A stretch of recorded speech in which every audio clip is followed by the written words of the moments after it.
I think I'm live. It's in Wagon Masters Live and just shut that down. He went off and I came on. And Kim's on her way here. She was at a meeting and she's I don't know, ran late or something, and I'm out of water, so she's going to stop and get some water. And Buddy Carafano's here, 10 o'clock on the nose. Well, 10 o'clock here in Tennessee, probably 11 o'clock where you are. Good evening, Mexican Spec. Yeah, Kim's not here yet, but she will be. Uh, she's she had to leave. I don't know. Her meeting went on too late, and then she said she stopped at the store. I called her and I told her, "Hey, we're out of water because I gotta have my bottles of water." So she's gonna. Yeah, she might be at the store now. Good evening, Tom Anderson. How you doing? And you can see I've got the John Deere, the little garden tractor behind us. We serviced that thing, got fresh oil in it, filter, and I bet Kim's going to pull her dart in it when she gets here. That's what I kind of expect. It's her to back the dart in unless she's got some other project she wants to do. We've got a whole bunch of little projects that we need to do. And then we can get then we can get the big project back in here, which is the Spitfire aluminum car, which I don't know. It's a big project, so I don't want to roll it in here until we get the exhaust fixed on my car, get her fuel leak fixed. This is done, so I can pull that out. I don't know. I think that's probably it with the short-term projects. But man, I feel like this is really strange sitting here without Kim. So how's everybody doing? Everybody saying hi to everybody. Man, who was a raw dog in here like a couple hours ago? He wrote a book in here. Kid Tom Anderson, yeah, it's always the little projects that turn into big projects. Yeah, like Kim trying to put an exhaust manifold gasket on my car, and it turned into a giant mess. And so I now we got to pull the head off to drill all those studs out that broke off. I think there's 5 of them that we couldn't get out. We got a bunch of them out, but I don't want to try to drill that in the car because the head's here and you got to drill up on an angle like this from some weird location. I don't want to do that in the car. We'll probably, it's just so highly likely to ruin something. And then, so I ordered I want to see you bend the motor to match the gasket. Yeah, I ordered a head gasket set from Rock Auto, and they, if any of you saw the short, this little box comes in. So I only ordered one thing from them. It was a head gasket.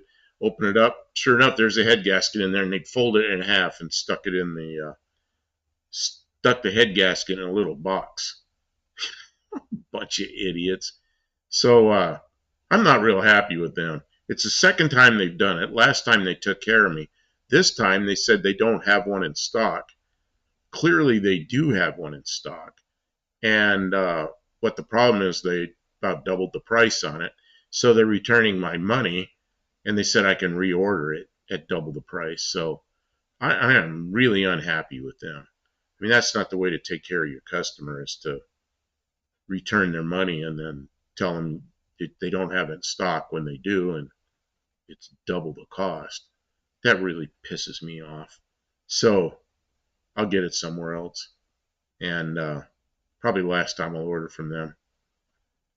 They don't know not to fold a head gasket set in half and put it in a box. They did that in my Slant 6. Then they did it on this car. What do they do? Hire a bunch of drug addicts or something? I don't know what's wrong with them. Not happy with them. So, oops, I forgot to set something up here. Oh, yeah, there we go. There's little monitors I forget to turn on and look up there, and something I didn't expect to see. So, stray bullet I was going to get.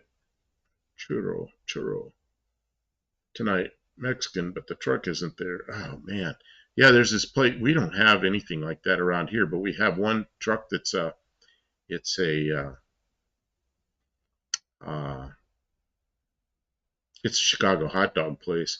But she's only open about 4 days a week, and it's not always the same days. So, when I drive by, sometimes they're closed. And then I should be eating that anyway, but once in a while I do. Is there nowhere that has one in stock? Uh,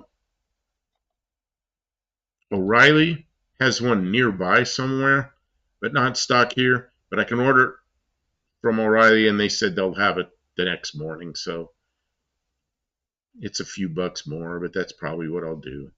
It just, they really shot themselves in the foot this time. And then I don't know what I'm going to do. I'd look at the receipt. It even has the guy's name that packed it on there. I feel like railing on him on a video. Am I addicted to them? Who's that? Straight bullet, straight bullet. Oh, I'm not sure on the. Okay, Dean Stevenson. A Zito ad. You already got ads? Man. Well, I can't give away Kim points, but I'm sure she'd give you 2 points. And Chemist Warehouse. I don't even know what that is. Twisted Mopar. You're going to see more and more of that, Buff. We all stopped going to local box stores because we've gotten to the point where it's so easy online order. I haven't ordered anything from Rock Auto from some time. Yeah, I've ordered things from them in the past, and it gets so I do it less and less. And, after they folded 2 head gaskets in half, what a bunch of idiots. Take a perfect product and ruin it and then send it to me.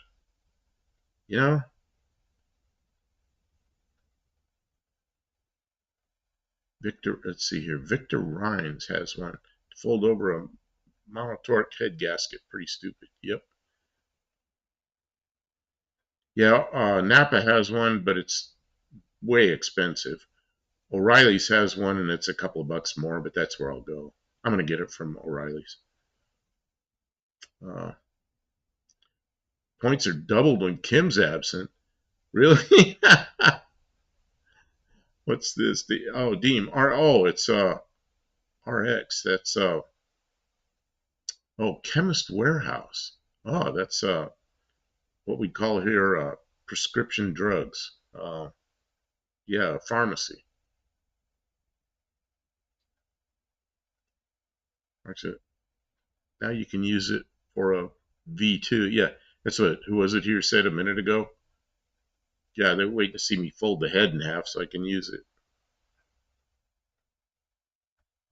The Packer probably had to be gone by his shift 4:30. I don't know. Did you see anybody? I don't know. Did you see my short where when I got that box, I thought, I think the only thing I ordered from them is a head gasket. This box is kind of small. Cut it open, sure as shit, there it is, folded in half. I don't know. What the heck? Let's see, I used to buy, Stray Bullet says, I used to buy so many tires from Tire Rack that they sent me a Christmas card one year, like I was a tire shop. Back when I had my radiator shop, I used to get a lot of, junk mail, and it said President on it, President. And then at home, I'd get exactly the same stuff, and it said Resident. I'm thinking, really? they, they just put a P on it. Send all the crap to everybody. Where I go a lot of times for when I was traveling a lot, which is what during my last few years that I was working, I was on the road a lot. And I got tires from not Tire Rack, but Discount Tire. It's retail operation, and I'd buy the certificates, and they've got shops in just about every state, and I've had stuff, bad tires. Man, no questions asked. They just change the tire. It's free, not a question asked.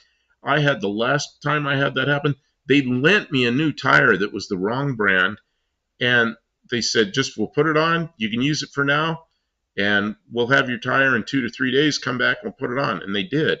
So, they lent me a new tire. You just can't ask for better service than that. So I never have anything bad to say about Discount Tire.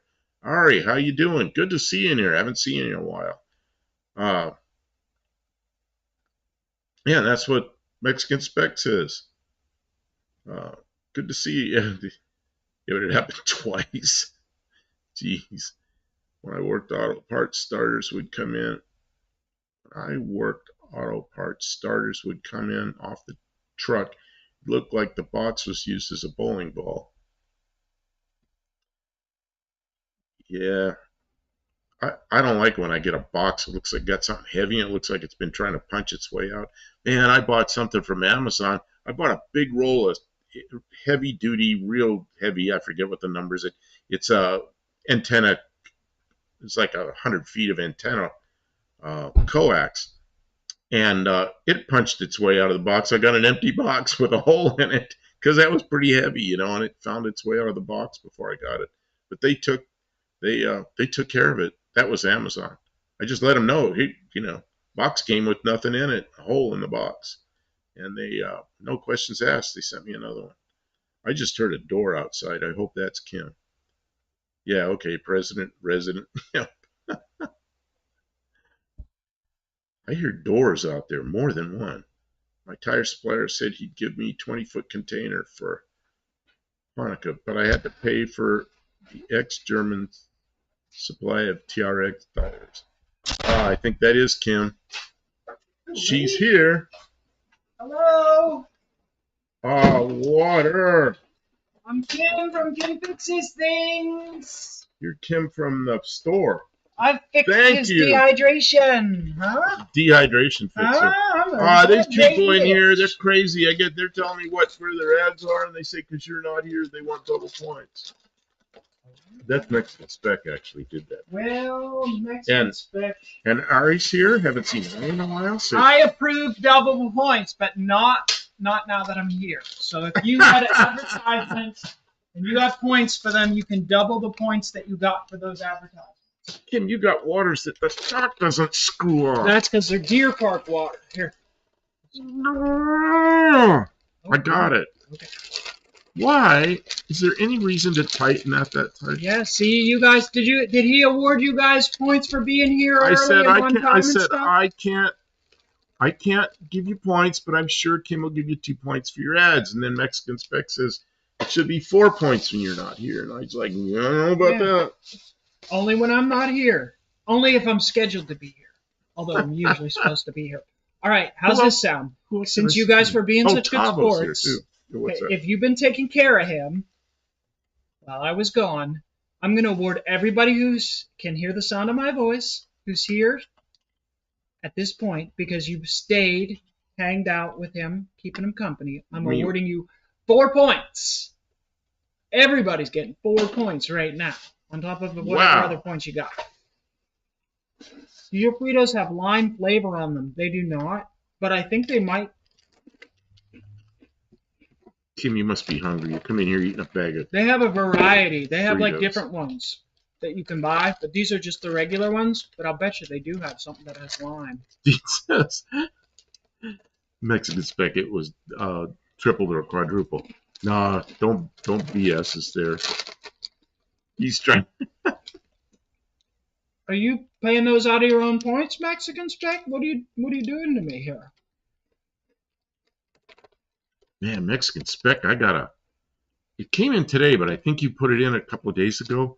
It was a Mexican Spec Ford Fairmont. It only had like 20-something thousand miles on it.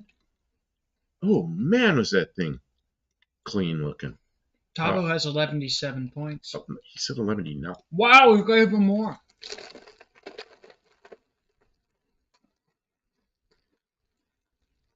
Now, what did Tabo say that people are laughing at? He's already gone. I see. No, I see what they're laughing at. The 11.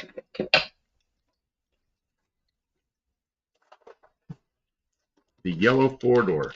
Yeah, it was a 4-door. I guess it was yellow. The really clean. I mean, somebody's going to get a good Fairmont. From who? Mexican Spec. He's got one. I think it only. That's the car he listed today. A new car. Well, I saw it today, but I think he might have put it up a day or two ago. Because it's weird. I get them like they just come up and I look at them, and obviously they've been there. They've been there a couple days. Yeah, obviously it's got a bunch of likes on it already, so I know people looked at it in a hurry or something. tires. Yeah, I was thirsty. Oh, I met a celebrity spouse tonight. That was cool. A celebrity spouse. Mm-hmm. Who would that be? BDC Bucks and Points. Oh, so there's Buffalo Campo Bucks, and there's Kim Fixes Thing Points. Oh man, now I got Bucks to give away. That's Ari's idea. I don't know. Stray Bullet says, I love Michelin tires. I use them on all my trucks. Oh yeah, I bet those are expensive. Michelin truck tires are probably are good. Yeah. Oh, Mexican Spec says he did list it today. Okay, then I got it right away. I bought, you know what I did? I ran around the grocery store like a silly person. And I got you lettuce and celery. It was not the most generous. Oh, those things smell bad. Yeesh. Okay, sorry. He doesn't like the smell of them. What's this?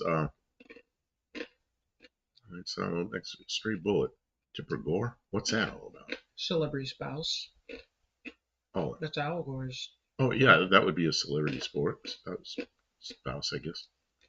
I like the crunchy. So who's the celebrity spouse? I don't want to say.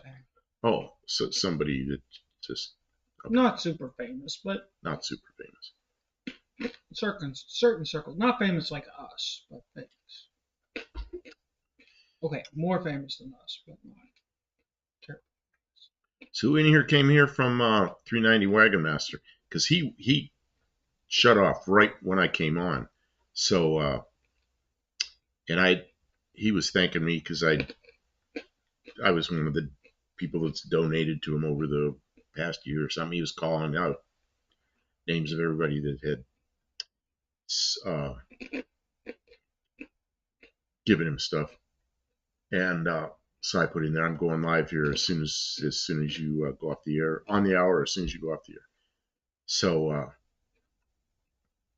what is 390 Wagon Master? He's a guy that has he does a live show on Thursday nights, and it's all CB radio stuff. And it's kind of like this, CB and whatever else comes up. And there's quite a crowd in there, and there's some overlap. There are some people here that also, like JG Mopar is in here a lot of times, and he's also in Wagon Masters. Dawn is here. Welcome to the stream, One-Eyed Cat. Oh, One-Eyed Cat. Oh, you missed the big points deal. You should have been here a couple minutes ago. Tom Anderson. It's all right, though. There'll be other opportunities. Look at that. Those Michelin tractor tires at $3,500 a piece. Whoa, whoa, whoa. 35. What kind of tractor are we talking about here? So he's a master in his own mind. You know what? You know how I found him? 390 Wagon Master. I saw him doing a live, and I didn't know what it was. And his logo at the time had 3 stripes like this. It said 390, and it said Wagon Master. So I thought it was like a late 60s Ford, because that was the logo. Looked very much like that said 390 on it, and they had it on the side of Ford cars and station wagons. I saw that, so I went in there, and he's talking about CB radios. So I got chatting with him and with everybody in there. I asked him about it, and I really don't remember why he was Wagon Master. I think, see, he used to own he's retired now, but he used to own a place where it was like a camp spot. People would come in. He's up in Washington State at the time, and people bring their trailers in and be there for a week or so and go on, one of these places. And I guess then he had the CB handle 390 Wagon Master, but it didn't have anything to do with the Ford wagon. So I just found him by mistake. And of course, I like CB radio stuff. He doesn't even have a Ford wagon. He's got I don't know what he has, some kind of an SUV. So when you say $3,500 for a tractor tire, I'm thinking, those giant off-road dump trucks with the huge tires that are like taller than they're like 2 stories tall. That's what I think of when you say $3,500. Terex. I bet those things are $35,000. I bet those $3,500 tractor tires is just like a big tractor, like out on a field, that are chest high, Like for that Lamborghini tractor that Oh my God, that thing's huge. Oh, I bet those are even more than that. Wow. Let's see here. Dean Stevenson. $3,500. What is this? Cheaper than 345 3515s for De Tomaso Pantera GT5S. Wow. Let's see. All right. I believe it. Tires are expensive in general nowadays. When I cat, I want a CB in my Valiant, but I'd never be able to hear it. Oh, you'd have to turn it up? You'd have to put exhaust on your car. You could get headphones with Bluetooth. You get one of those new chargers, and you could put the CB sound out the tailpipe. Because they have speakers for exhaust. Oh, that's the stupidest thing I've ever heard. Man, if I had one of those, I'd be putting something else out there. Joseph Whalen, the most expensive tractor tires is $60K. Wow. Man. So anyway, we got a tractor behind us here, but it's a little baby tractor. Use like go-kart wheels. Yeah, those tires are only $2,000-$3,000 a piece. No. They're little. Industrial off-road mining tires are 120 grand a piece. Yeah, I bet they are. Whoa! Well, whoa! This is a house! They're not going to have that on the shelf. They're going to build it for you. They're going to build that tire. Or those tires are a really nice house. It's not going to be done real fast. I bet it takes a while to build one of those tires. Those are big investment numbers. Wow. Look, something like a Deere 9RX. Tracks on those are around $12K a piece. Man, Tavo, I think that's pretty funny. Tavo's put comment on my video about the head gasket folded in half. I told you earlier. He had a bad head gasket that they got in stock or something. So he had somebody's doing a head gasket job in the shop. So he took the bad one, folded it in half, and handed it to the guy. You know, this is the way it came in, or get put in a box or something. He said the mechanic was not amused, but then he gave him the real one. Yeah, you know, I was real disappointed because I really wanted to get my car going, and stupid head gasket's folded now. And it's the second time they've done it. Jeez. I think I was debating putting cutouts on the Valiant. Hey, Don, yeah, put a CB in it. There's a couple of people at No Name Nationals I think are going to have CBs, including me. Maybe we'll just throw a magnet mount on top of Kim's, and I've got radios around, and we'll plug hers in a cigarette lighter or something so we can talk on the way there because we'll be driving 2 cars. And maybe we'll have a bunch of those CB radios at Sykeston. One of these years, we're going to get a button gear. I know. BFG size here is 187 each with free shipping. What is that for? Oh, that's for the 245/60 14s.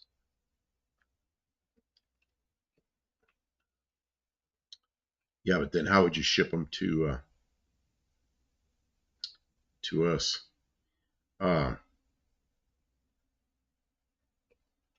Ari, it comes so fast.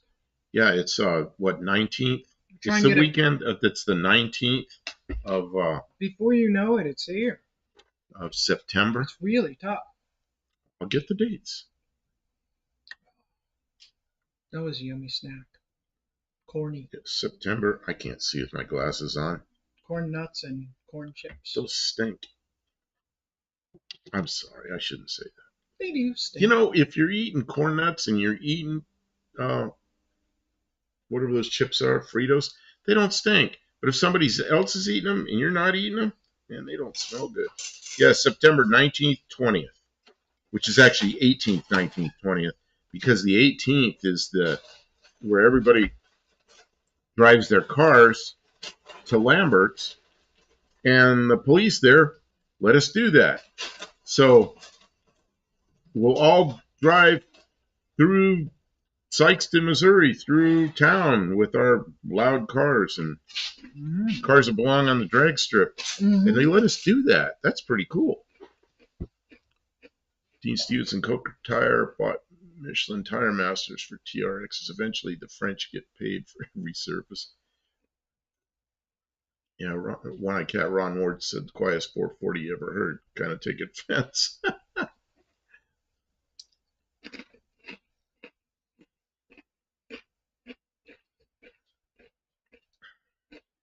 I don't think I'm supposed to be eating these. That is a big surprise, Don. He says brother Ron bought the tires for him. That's awesome. Half the year almost gone already? It goes quick. Wow.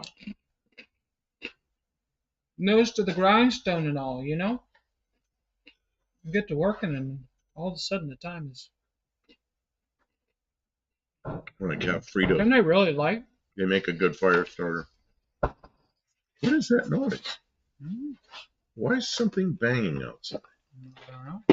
What's banging? Who is it? What if it is somebody? Mm-hmm. No answer. Josh Homan, good evening. Oh, you're not going to set that on fire. Somebody said they burned. No. Don said it. They stink bad enough. And you're going to... I can't believe... Who suggested this? You know what? You're right. It does burn.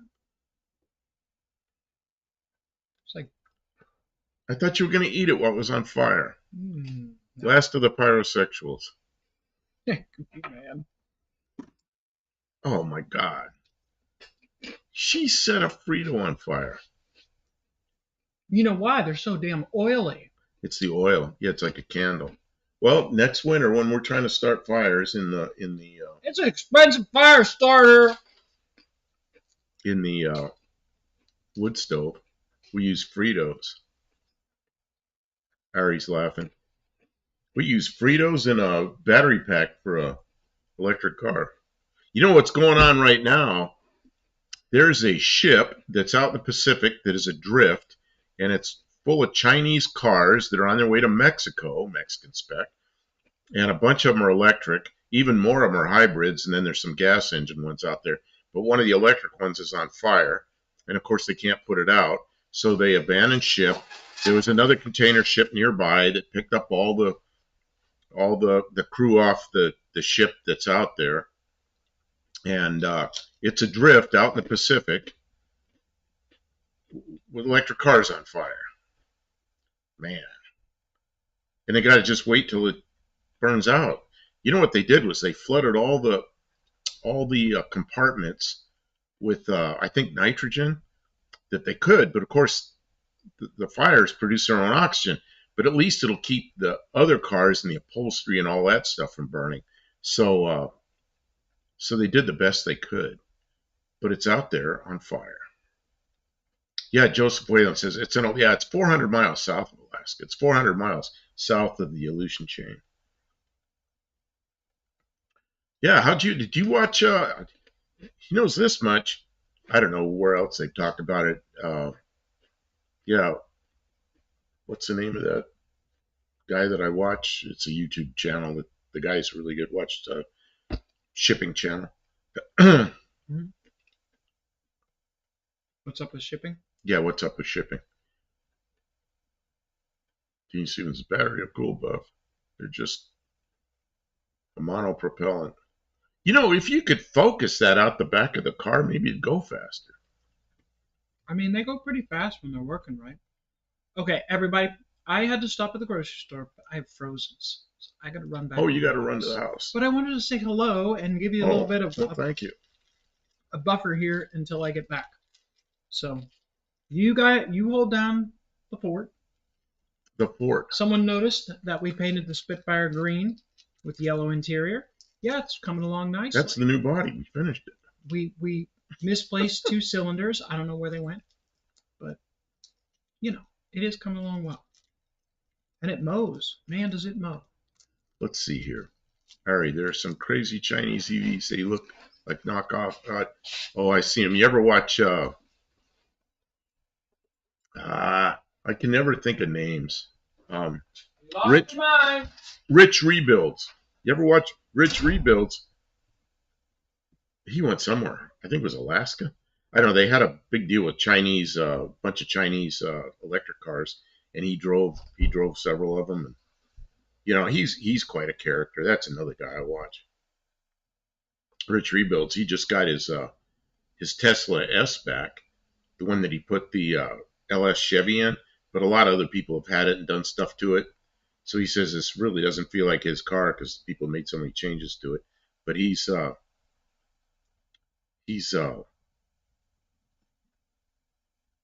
know, anyway, he's got his LS powered uh, Tesla back. Joseph Whalen, did you hear that 7 states will not sell new gas cars by 2030? Well, bully for them. Glad I don't live there. Oh, man. I think they're idiots. I think they're freaking idiots. Because, yeah, it's all changing. You can't legislate what people are going to buy. I mean, you can try to do that, but it just isn't going to happen. Avocado green is best. Man, I bought some. Your points are doubled now. Oh, I'm going to shut the ads off. Uh, Man, I bought some avocados a couple of days ago, mashed them all up, and put some jalapeno, cut up some jalapenos, some onions, and I made some guacamole that was so good. Man, I got to do that again. And I know what I did. I wrote down what I did, so I know how to do it again. Doesn't matter how nice the car is. If there are no parts to repair them, they're not worth anything. Well, I mean, yeah. I watch any Rico channel, Rich 2 Denny, Rich Rebuilds. Do you watch Rich Rebuilds, Dean? Rich Rebuilds is like one of my favorite channels. I don't watch him a lot, but I do. When I watch him, I can't quit. I watch him all the way through the end of whatever he's doing. And then, yeah, I don't know. There's so much good content out there, but as soon as something pops up that's Rich Rebuilds, I gotta watch it.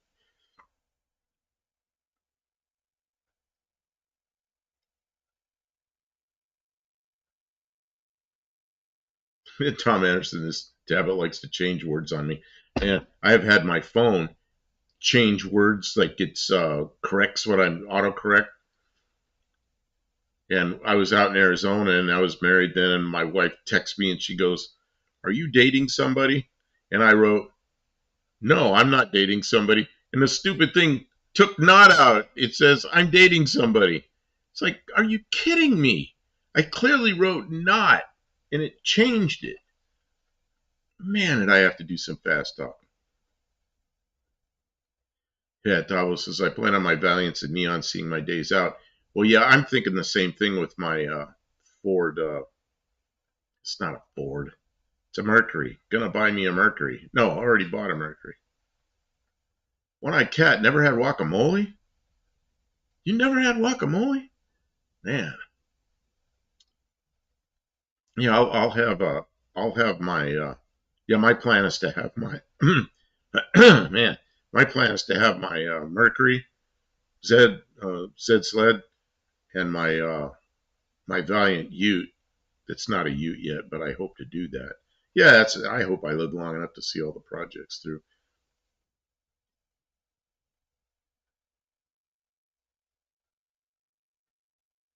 Joseph Wayland, diesel, the opposite of electric. Tim, hey, Tim's here. Remember when Rich went up against Domino's after he bought one of their electric cars? They lost. No, I don't remember that.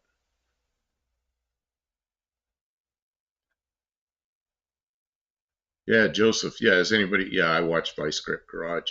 I've watched him a lot, but I don't watch him so much anymore. You know, the first time I saw him, he was out there picking up that Chevelle that had the painted like the flag, old worn out paint that looked like the American flag, and he was at some motel out behind it, putting duct tape over rusted frame and stuff to hold it together, and I thought he was hilarious. And he drove the thing home, you know. So I watched him do a bunch of those, and now he's moved down here somewhere near here in Tennessee, but he's he moved out of the Great White North, but yeah, I don't know. There's so much content I can't watch it all, but yeah, I still watch them sometimes. Straight bullet, the internet knows, Buff. One eyed cat. Tahoe car show here this weekend. Want to get both my 62 Valiants there. Okay, so you're back. Where you say there? Are you back home? Josh Holman, a poor carpenter as well. Who's a poor carpenter? Poor carpenter as well.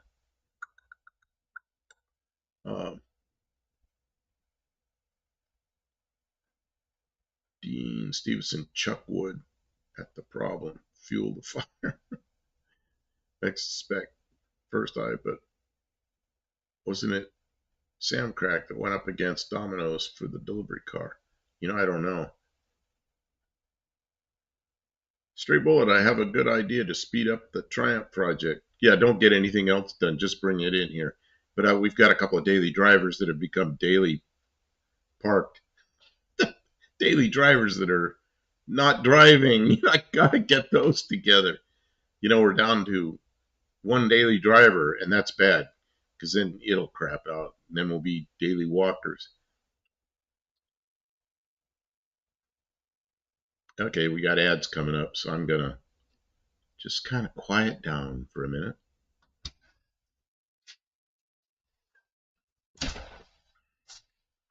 Okay, park the car and put the groceries away.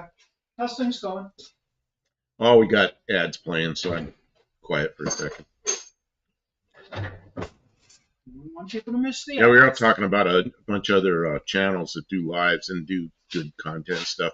Vice Grip and Rich Rebuilds. And well, I guess we were talking about Rich Rebuilds right when you walked out. But there's a whole bunch of people we were kind of talking about. And, okay, let's see here. Who was it? Stray Bullet. I'm waiting to see what he says. Stray Bullet. No, a legitimate good idea. Okay, bring it up. I'll be right back. I'm going to grab the electronics off of the Bronco. Oh, I thought you might bring the Dart in, but okay, whatever you want to do. I can do that. Yeah. Do you want to do that instead? Well, if we're gonna do it in shifts. Like you're gonna have to be here while I get rid of this John Deere that's in here, and then I'll sit here and you can bring the Dart in. But we have ads and people are reporting their ads. So Star Parts, Dean Stevenson, Tavo insurance ad. You got to tell us what the insurance company is. One-Eyed Cat, Enfamil. What's Enfamil? That's for baby food. Kim has to be here to hear it. Yeah, okay, Stray Bullet. You got to tell us what your idea is. Tom Anderson, Harbor Freight ad for me. And man, do I feel good we got a Harbor Freight in town again. They opened up a new Harbor Freight. We have been Harbor Freightless for 2 years.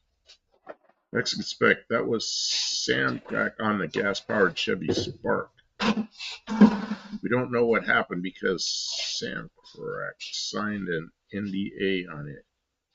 Oh, shoot. I wonder why that happened. Tavo says QBE Insurance. I don't know who that is, but it's good to know that they're helping to support us. And so all of you that reported, Kim, they get 2 points? They get 2 points because I'm here. Now they all want me to go away. I mixed that powder with this. There was a chunk of powder in there that didn't mix. Went in my mouth. It's sweet when you drink it, but when you get a chunk of it in your mouth, it is super sour. Oh, man.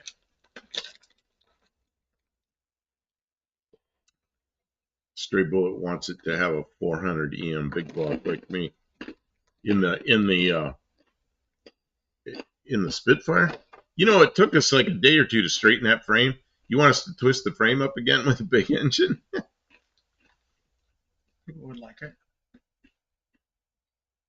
Oh, Mexican Spec says I look for a truck to rent in Guadalajara, and now I get rental car ads. Yep. Forever. Yep. All you got to do is talk about it.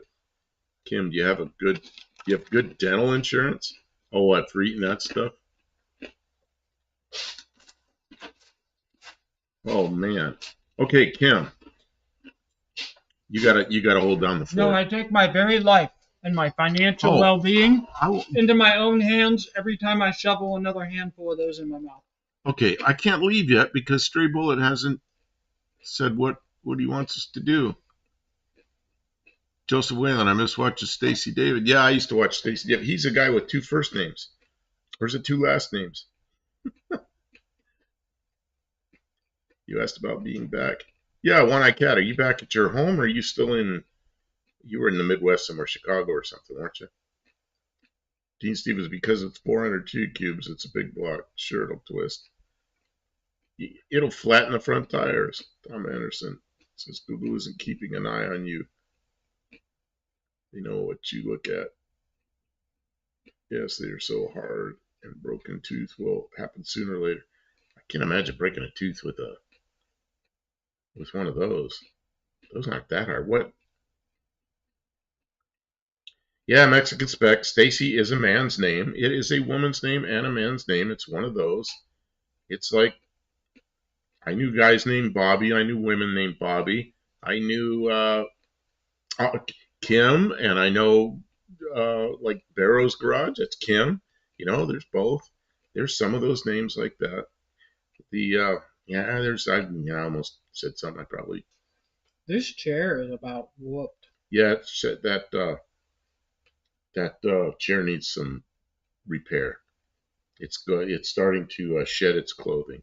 Jamie is a gender non-conforming name too. Jamie, There's Jamie girls and Jamie boys. That's another one. 390 Wagon Master. His wife is Kim, because he said he always brings up her name.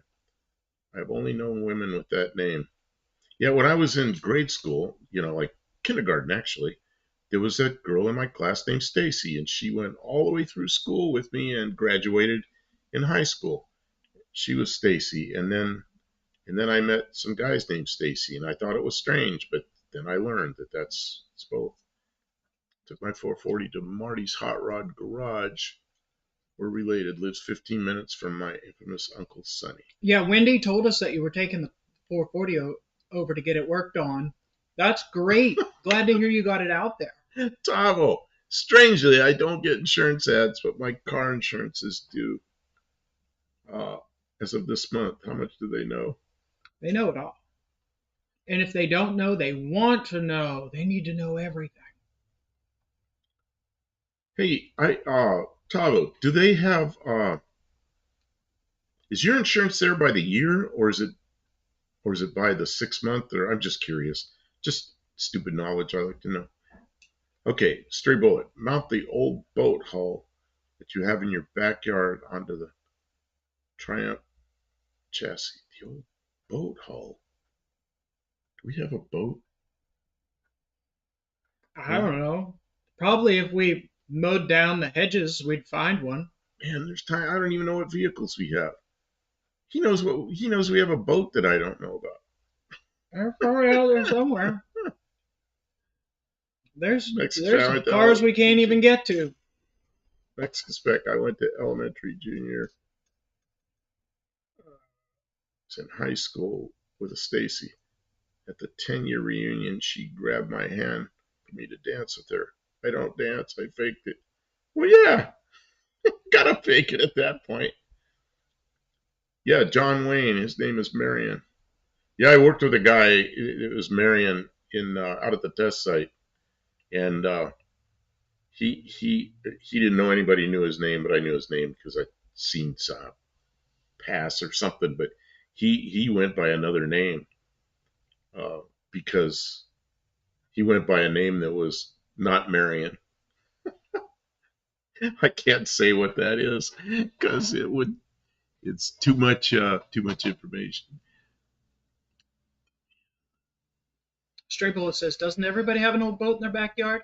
Normally no, but you know what? We're really close to the river here, so I'll bet you there's even more boats than we know about. Normally by the year, but on some types you can opt to pay monthly. Yeah, see, when I was in California, I don't know how it is now. California, when I was young, it was by the year, but you could pay monthly, but then it costs a little more. And every other state I've ever been in, it was 6 month policy, but you could pay by the month. And currently, that's what I do. I just pay by the month, but it's renewed every 6 months. Drives me nuts. Stray bullet. Doesn't everybody have an old boat in their backyard? Mexican Spec, she's back now, isn't she?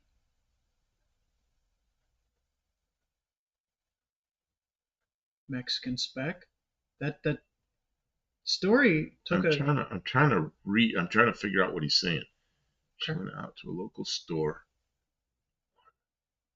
An hour and a half before. And oh, is that what that is? An hour and a half.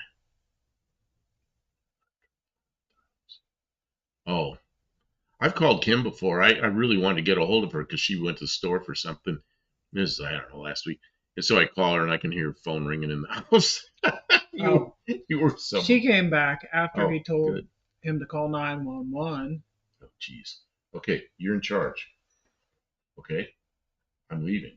Where are you going? I'm driving the tractor away. Oh, okay. And leaving the door open. Where's your dart? Oh, it's all the way over there. Don't leave the door open. Okay, just take the tractor out. Or maybe you can swing the door shut behind. I'll do that. Which means I don't have to pin it open. You can hold it. Mexican spec, that's unnerving and stuff like that. Imagine cruising around the Nationals in a boat? Maybe. Or one of those big shopping carts. Tape her hand to her phone. Yeah. Tag, you're it, Kim. Yeah, it's been a lot of that tonight, hasn't it? Keep this open because the bugs will come in. Oh, they're already in here. It's too late. Well, there'll be many more. A big burst of bugs coming in here when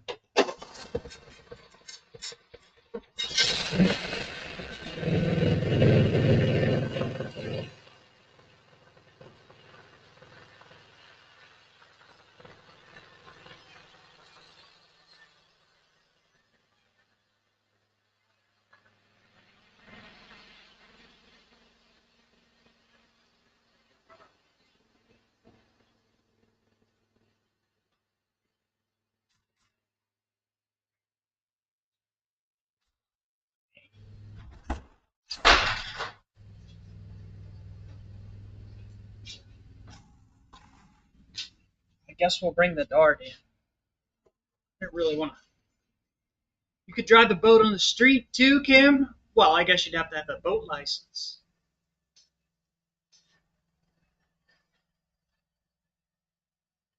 Aren't you glad I don't share the mass murders in Dunedin that have taken my family members out? Dean, that's horrible. Good Lord, what's going on in this world? Freight train stopping next to me on the layover line. Oh, that must be nice at night. I guess it isn't nighttime.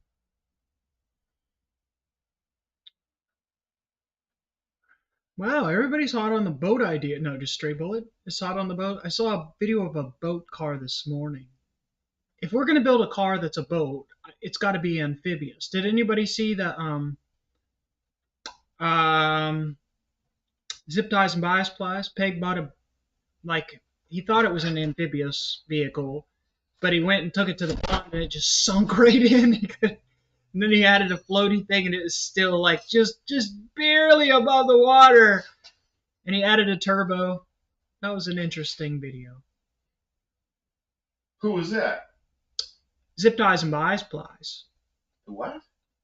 Zip ties I figured it out now. and bias plies. As soon as you said zip, I knew who you were talking about. A neighbor made a hay wagon out of an old Ford van to drive around. He didn't have a license to license it because it fell under farm equipment, the only hay rack that could do 80 miles an hour. Yeesh. I don't know if I want to do 80 miles an hour in a hay wagon. I guess if it was still in good shape.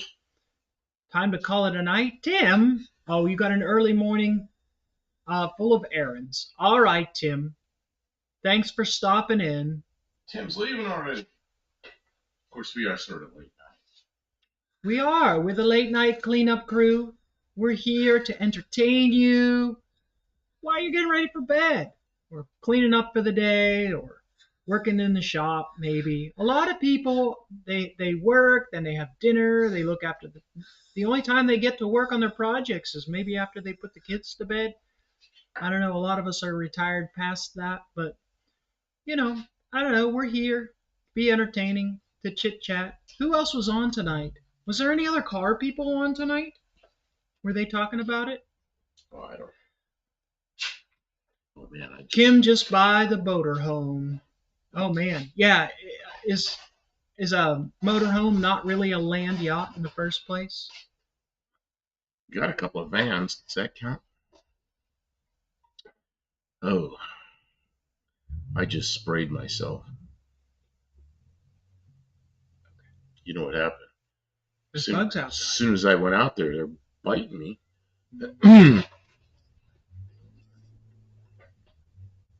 One-Eyed Cat says mine is far from waterproof. Your boat or your 440? Or your motor? Vizard. Was David Vizard live tonight?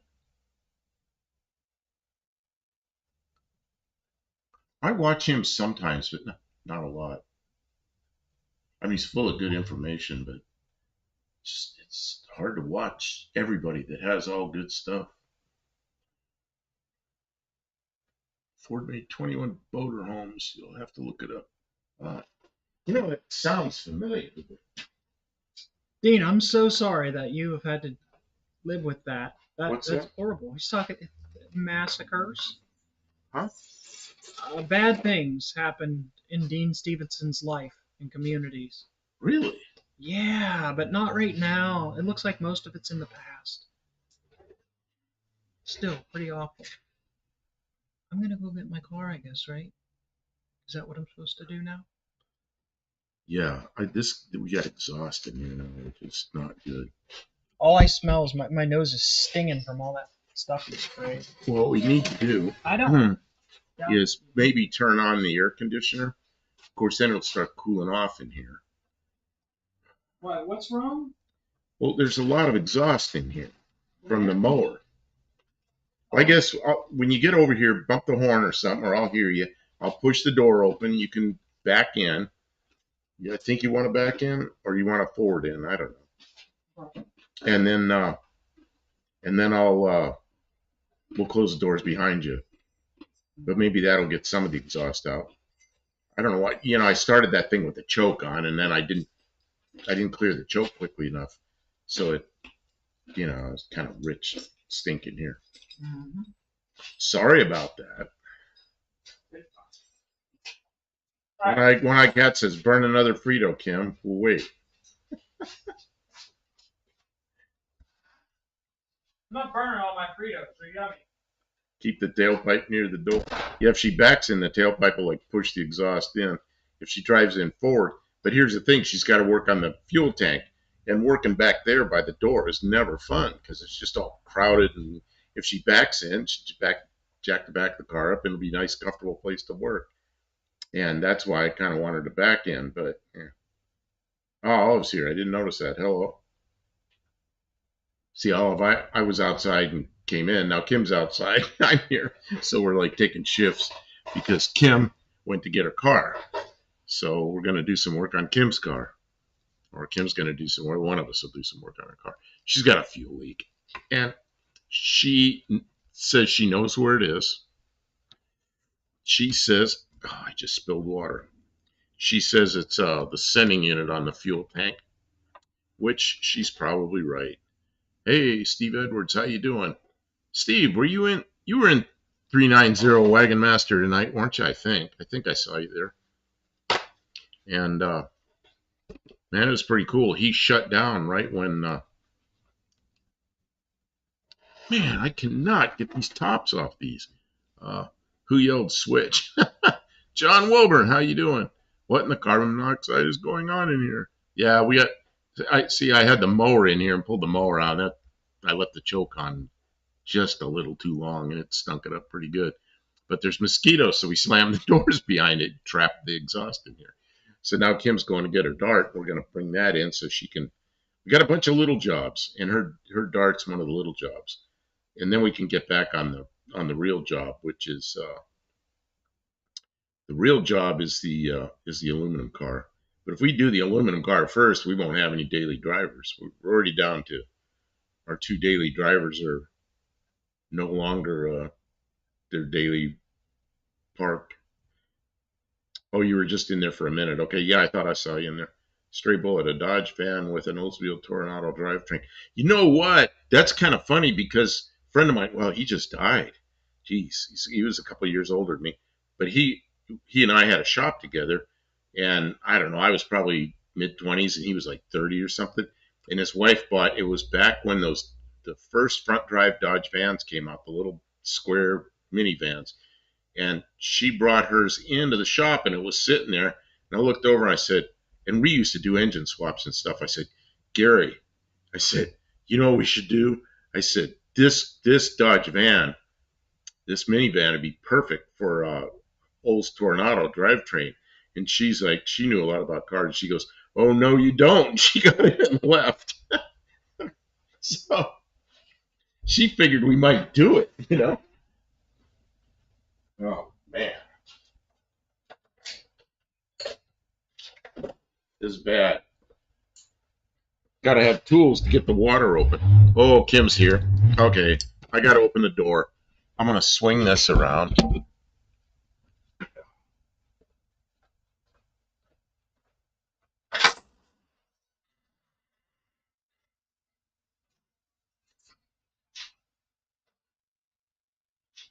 Okay, yeah, can you see me?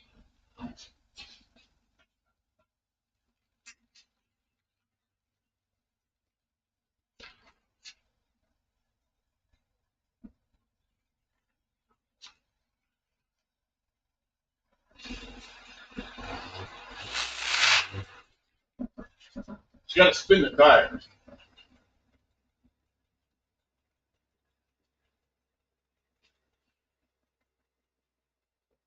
That's good.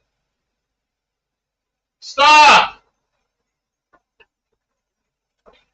It's sticking out the door. Let me see. Oh, maybe it is. Let's see, figured I thought it was. Okay, you're in. Maybe a little more. Okay. I'm going to let it air. There's a lot of it left. Look, there's horse in there now. That's worse than the mower. Better than the mower. Look more used. I got a spider! I got a spider! And there's that transmission loop. I already got rid of it. Oof. Go bye-bye.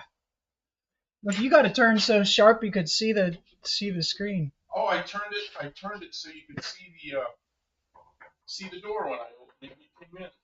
The goldenrod is back. The goldenrod. Fix the reverse lights or no pass tech. Does this thing have a name? It's the goldenrod? Well, I don't know. I don't know. It's sort of a brown rod. It's kind of copper. Copper. How bad is the smell in there? Oh, it's lovely. That's why, yeah, I don't want to let the bugs in, but I want to let the exhaust out. I don't know. We could turn off all the lights. Turn off the lights? Then the bugs won't come in?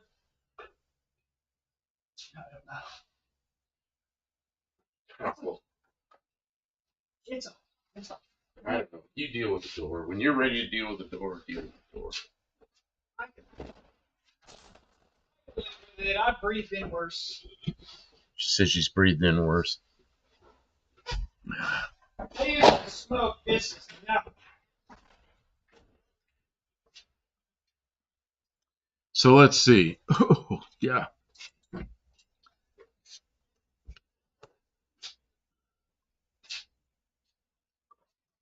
One-eyed cat. I always wonder what gold looked like.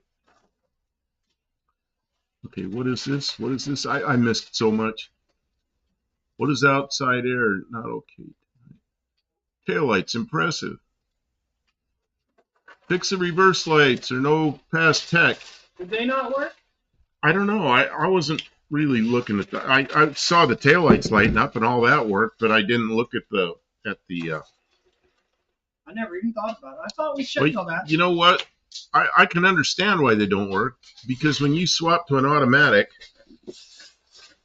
all the linkage is different, everything. I bet none of that got hooked up. It did. It's the same little 3-wire connector for a reverse light. What connects it? I mean, what's it connected to? Where's the switch? On a transmission. Oh, so maybe it does work? I don't know. Would you, Tommy Hanlon, would you not get Buff a set of those table tennis rackets like the ground crews use for reversing? Yeah. You know what I need is those. We used to call them Lackland lasers because Lackland Air Force Base. We had these flashlights with these. I think they were green, looked like candles. They use them for marshalling airplanes around. We used them to walk around on base, so we weren't supposed to get hit at night.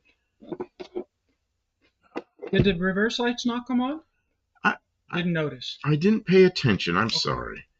I'm not like a cop or something that's looking for that. Oh, you're getting the ticket. You don't have any reverse lights. Hey, Wendy, welcome to the stream. May I search your car? May I search your car? We're going to look for anything we can find. Do you have anything illegal? No. We're going to find something. Okay. Oh, it says I didn't notice those reverse light work on Kim's car, but I'm pretty sure it's the same connector. Right, Olive. I hooked the wires up. Okay. Josh Whitman, good to have you here. Well, they didn't come on, hence my comment. So Mexican Spec was paying attention. All right, well, let's give it a try. Okay, so now we have to do a... Mexican Spec wants to fix the reverse lights. Dean Stevenson, Martian EAPs don't have reverse lights. EAP, so you've gone with the new nomenclature.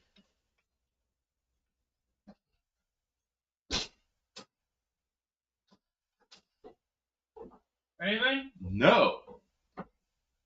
You have brake lights, you have running lights, you have no backup lights.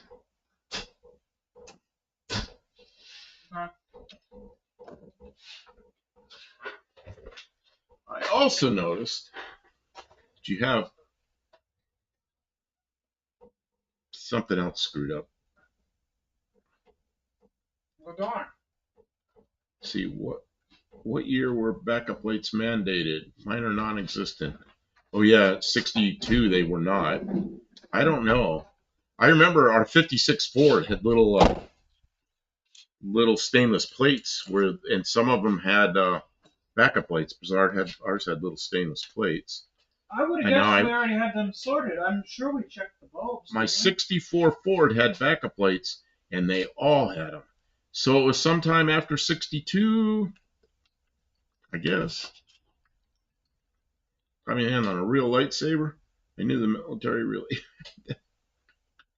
Yeah, they call them. I don't really remember anymore if we've never tested with these. Did you have anything illegal in this UFO? No, officer. Only some element 115. Oh, they'd love that. Let's see here. Bob Lazar approved option. Yeah, Bob Lazar. Now there's a guy that's, man. Check the ground. Problem solved. What One Eye Cat says. Dean Stevenson says 1968. I know there were some, like a 64 Ford. I have never seen a 64 Ford that did not have backup lights. You know, the full-size Fords, they had a big round taillight, and they had a little light in the middle that was the backup light. I have never seen one that did. Of course, that doesn't mean it was required. It just means all the 64 Fords had them. First, I'm going to check if there's a connector and if it's plugged in. Oh, it says ground is indeed the first suspect. Yep, old cars, the ground's always a problem. Nope, before I even check the ground, because it's not a dim light, it's just not there. It's not a dim light. Both lights are out.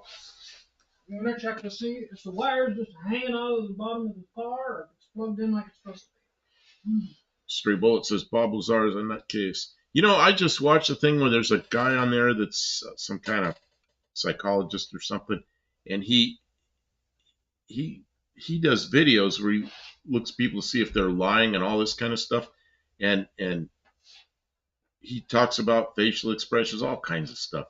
And he says Bob Lazar is one of the most believable people he's ever seen. He goes, either he's the best liar that ever was, or he's not lying. So I don't know. It's Bob Lazar he's definitely an odd one. You know what? It's not hooked up.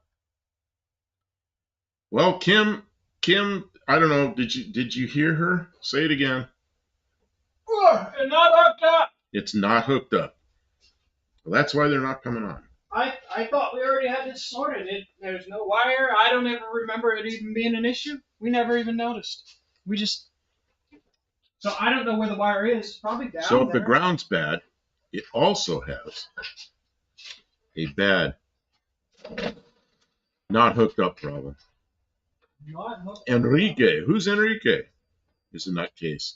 I don't know who Enrique is.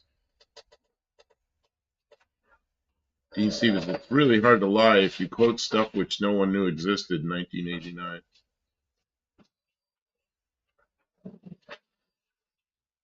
Yeah, Bob Lazar, I always enjoy listening to him, but you know, he says the same things that he did, 30 years ago. Yeah, he doesn't know anything new. Can you scooch in just a small? Yep. I know, you're trying to get Big Jack around, and I'm like in the way. Mm-hmm. So, I always thought he was interesting to listen to, but it's some crazy stuff.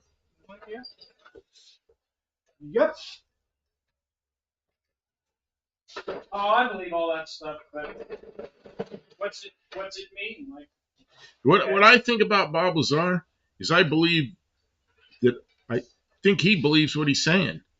Yeah. Okay, we got ads coming in, so I'm going to be quiet for 15, 20 seconds or so. Yeah, right. That's the other thing. He's saying what he believes. Does that mean that's what's really going on? It could have all been an elaborate scheme to get people to spread rumors about stuff that wasn't real. It's a distraction from the real. One-Eyed Cat says, bad lights, officer? I checked them all before we left. Oh, man, that actually happened to me. I had my van, and I went over the whole thing to make sure all the lights were working because I was going on a trip. And I hadn't driven it a lot, so I walked around and made everything work. Made sure everything worked. And I drove it from Yuma to Phoenix, and in Phoenix I was going up to Central California. And it was right after my dad died. And I had to take the van up there, help move some stuff from a storage area. So, I didn't even get out of Arizona, and I got stopped because the light on my license plate light burned out. And it was, those little 194 bulbs. So, I stopped at the very next exit and bought a 194 bulb and put it in.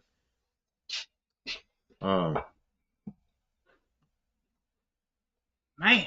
Okay, so Dean Stevenson, John Deere ad. Buddy Carfano, Taco Bell ad. One-Eyed Cat, Venmo debit 15% back ad. Mexican Spec, Mituo.com, scam insurance company ad. So those are all 2 points, right, Kim? Yes, all those people who told us about their ads get 2 points. One-Eyed Cat says points all around. Points all around. Oh, you jacked up the front. Well, now we got all off track. We were going to fix the fuel leak. Well, I thought maybe this would and now you're working on the whatever that thing is, switch or whatever it is. Shouldn't there just be wires? Where the hell are the wires? This is One-Eyed Cat baseball ad. A baseball ad. Is that like for bats or for balls or for games or? How come no one's answering? I don't know. Because I'm talking, they probably can't hear you.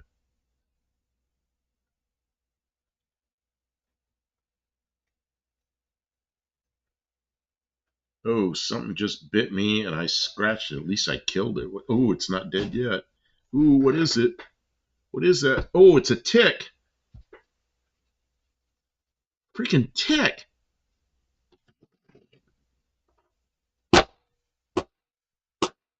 They're hard to kill. I couldn't smash it with my hand. It just caught a tick on me. Jeez. It's not so good. Well, I felt something crawling on me, and I thought it was a mosquito or something. It was a stupid tick. Okay, let's see here. Oh, it says, what wires is Kim looking for? She's looking for the ones that are supposed to go to the transmission for the backup lights. Tommy Hanlon, I got an ad for some military surplus light saber table tennis rackets. It's like Mr. Marshall in Dodge Darts.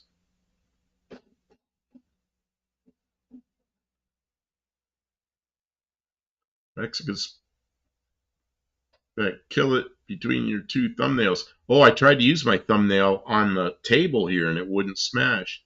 I just couldn't do it. Oh, so, you know what's missing under here? What? The lower cover for the bell housing.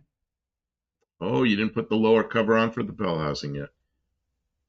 Stray Bullet says, you have ticks in your shop? Oh, yeah, I just pulled I know where I got it. I pulled the mower out there. And it's crazy how they can find you. I walked through some tall grass and something out there and probably crawled onto me. Mrs. One-Eyed Cat, balls, buff for baseballs. Okay, so you got ads for baseballs.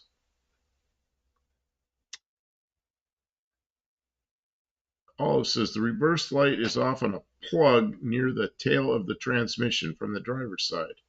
Yeah, I think she knows that part. She's looking for the connector, the wire, the connector. She knows where the place is supposed to be. I guess I can open the hood and see if there's a wire bundled up out of the way. Yeah, see if there's a wire that you took out of the way. I mean, a manual transmission should have it just the same as an automatic. Mrs. One-Eyed Cat says, burn the tick, buff. Oh, I took my pliers and I whacked him. He ended up on a paper towel and I smacked him between the pliers and the table, but it's on the paper towel. So he or she maybe is gone. It's deceased. One-Eyed Cat, pick later until they're overpressure. Dean, it's not nightfall for another 49 minutes. Oh, this is lime stray.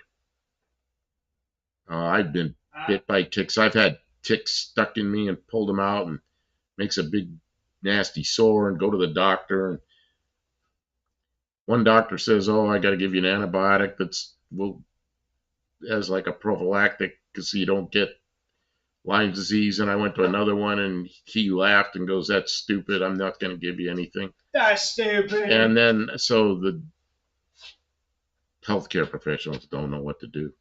I don't know. Yeah, that's not. Mexican Spec says, you guys need chickens. Since the chickens have been here, the tick population has dropped considerably. You know what? I've heard that, yeah. You know what? My former wife brought us a chicken coop and a thing to feed the chickens, and we don't have chickens yet. I don't really want chickens, but, you know, that would be nice. Stray Bullet, you need to mow, Buff, so that the ticks can't hide. Oh, geez, I just mowed, and that grass is already like 6 inches tall already.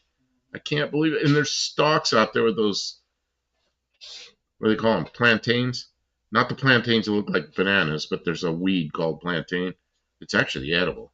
But the those things grow stalks like this high, and those stalks are all over my lawn already. Let's see here. You need to mow, Buff, so the ticks can't hide. One-Eyed Cat, ticks happen. Find them earlier, the better. Be nice to possums. They like to eat the ticks. Yeah, I've heard that. We do have possums around here. And I do like the possums. And armadillos. Do armadillos eat ticks? We actually have, Kim sees an armadillo around here. I've never seen it, but she says there's an armadillo around here. The armadillo's a noisy thing. It's always making banging stuff. And then there's, of course, we have possums and we have raccoons. And that big old white cat has not been around. I have not seen that cat since our cat disappeared like a year ago. They run off and eloped.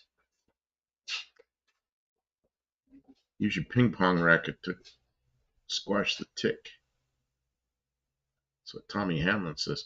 Tommy Hanlon, do you have ticks there? Do you have ticks in Ireland? Hey, see if that light comes on. Doing a light check here. When? Yeah. No lights. Let me turn on the lights in the car. Well, they're not. That doesn't make the backup lights come on. Does it not? Does it come on whether the lights are on or not? The backup lights come on, yeah, whether the lights are on or not. That's okay. Let me still see. Nothing. Now? Mexicans. Now they're on. Oh, one of them has an LED in it. All right. Found the wire. You found the wire. Mexican spec says, was the tick red? No, it was black. Or awful darn dark brown. I would say it was black. All right. I know what needs done. Kim knows what needs to be done. But I don't know if I'm going to do it. When I can't ever hear a red fox scream. I remember Red Fox.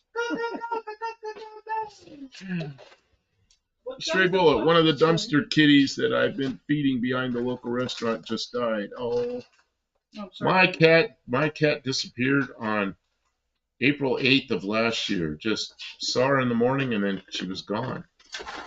I saw her in the morning and she wandered off because she always does that and then come back and then I feed her. She goes, does her business somewhere, comes back and I feed her. Well, she never came back. And I remember the day real well because it was the same day later in the same day was the eclipse. Tommy Hamlin, yeah, we get some ticks this time of year. They latch on the dogs. Yeah, my dog used to be just covered with ticks. I had a big black lab and he would just be covered with ticks. Man. Ticks, Mexican spec says that ticks here are red, dark red, depending on their level of blood, and big gray balloons. Oh, I've seen them like that. This one was just looked like a little. It was still walking. It hadn't gotten a meal yet. Dean Stevenson, I don't mean to be unseemly, but I just dropped my shorts. Okay, Dean. That might be oversharing. I think Butt caught the. I think Butt caught the tick on him early. Oh yeah, he's on my ear. He was walking on my ear, and I reached up. I thought it was a mosquito. Maybe it's on my neck up here. And I reached up, and then he's on my hand. And he's just walking. I went, ooh. He hadn't.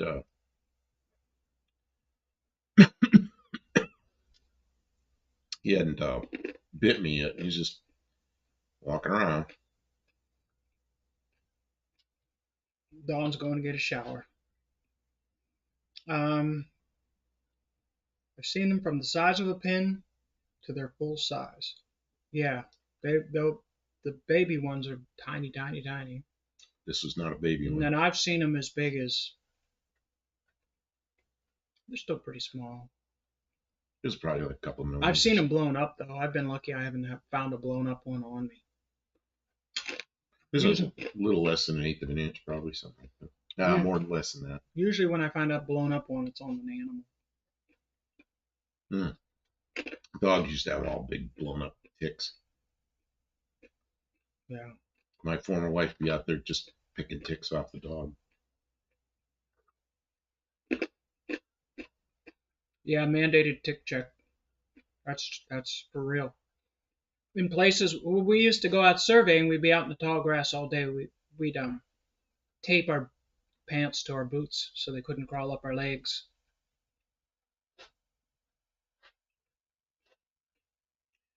You see, sorry, stray bullet man. Sonny is our colony feral cat. Just dropped a picture of it on my Dean Stevenson 6527. Oh, what, like in the community section? Or it's not community section anymore. What do they call it? Post. I hope this helps you get through a dark time. She's a shelter cat. Failed her.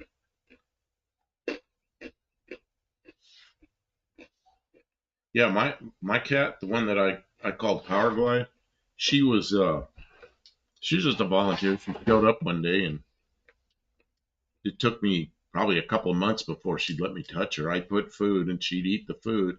She really watched me. Finally, I got so I wouldn't put the food down until I reached out and she'd kind of sniff at my hand and back up a little and I put the food down. I kept doing that. Pretty soon it got so I just touch her. She let me do it. And pretty soon it got so I'd scratch the back of her neck a little bit and then I'd feed her. Well, then I brought the food out. She'd stick her neck up and want me to scratch her neck, you know. So she got more and more friendly. And I built her a little house that I put heat in it. So then in the wintertime, she'd go in that little house. And she found that the first night, too. She found that thing and just stayed in there. As soon as it got cold, man, I put heat in that little wooden house, and man, she's always in there every night. Oh, so cool name for the kitten. Yeah, Power Glide. Indirect. I suspect I will take a street dog and start taking ticks off of it. The dog that lives at the house in front has ticks in his ears and feet. His ears are sensitive. I will get what I can. Man.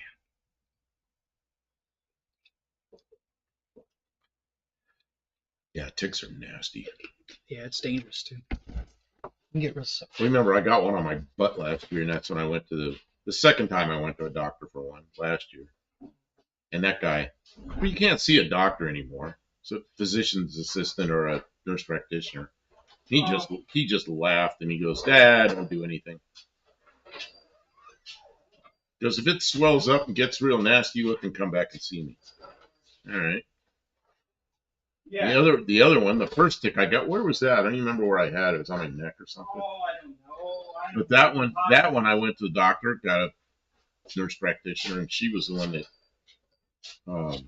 gave me a prescription. Mm-hmm. There's a lot of debate about how it should be. Yep, there's a lot of debate about how to handle it.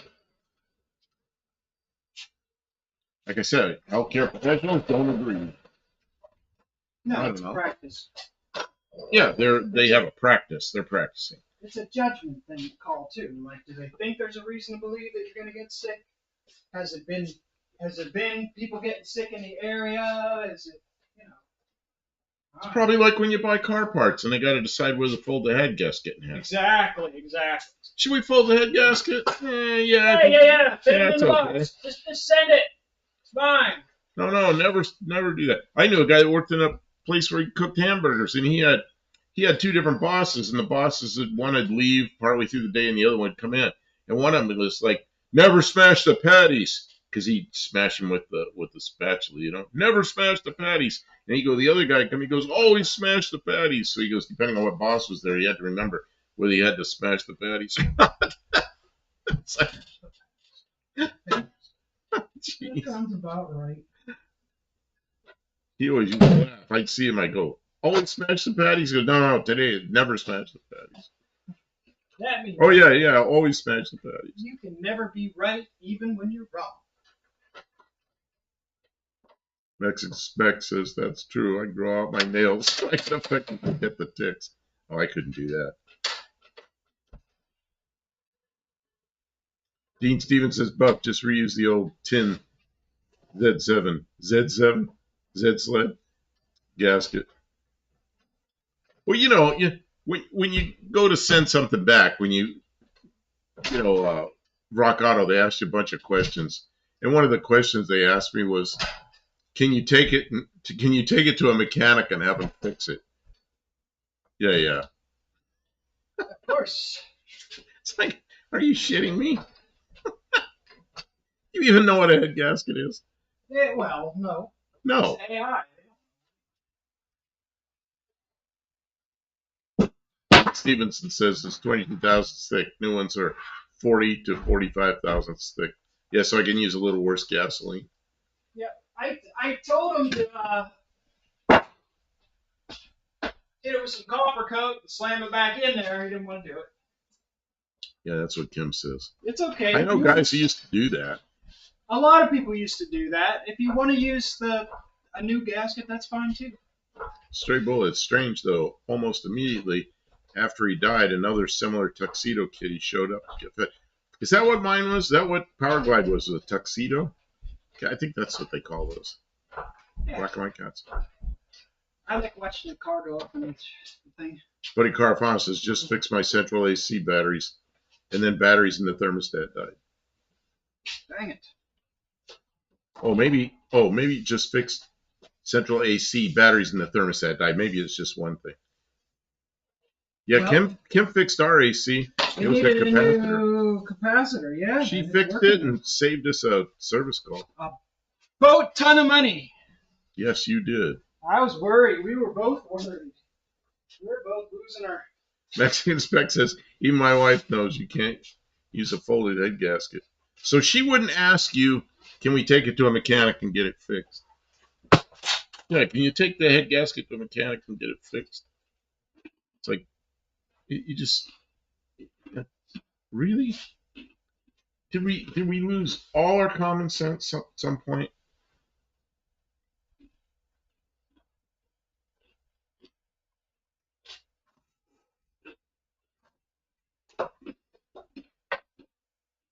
Mexican Spec says, you better use jack stands so we don't have to yell at you.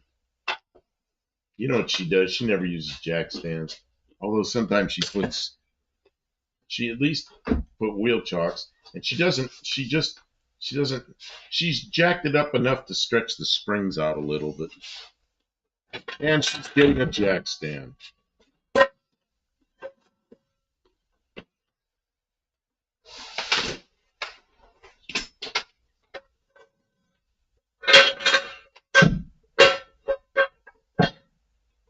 But a car found gaskets one-time use. You know, when I was in the Air Force, a friend of mine had a 48 Plymouth with a flathead 6-cylinder, and we were going to take it on a trip, and it was running like shit. It was running poorly.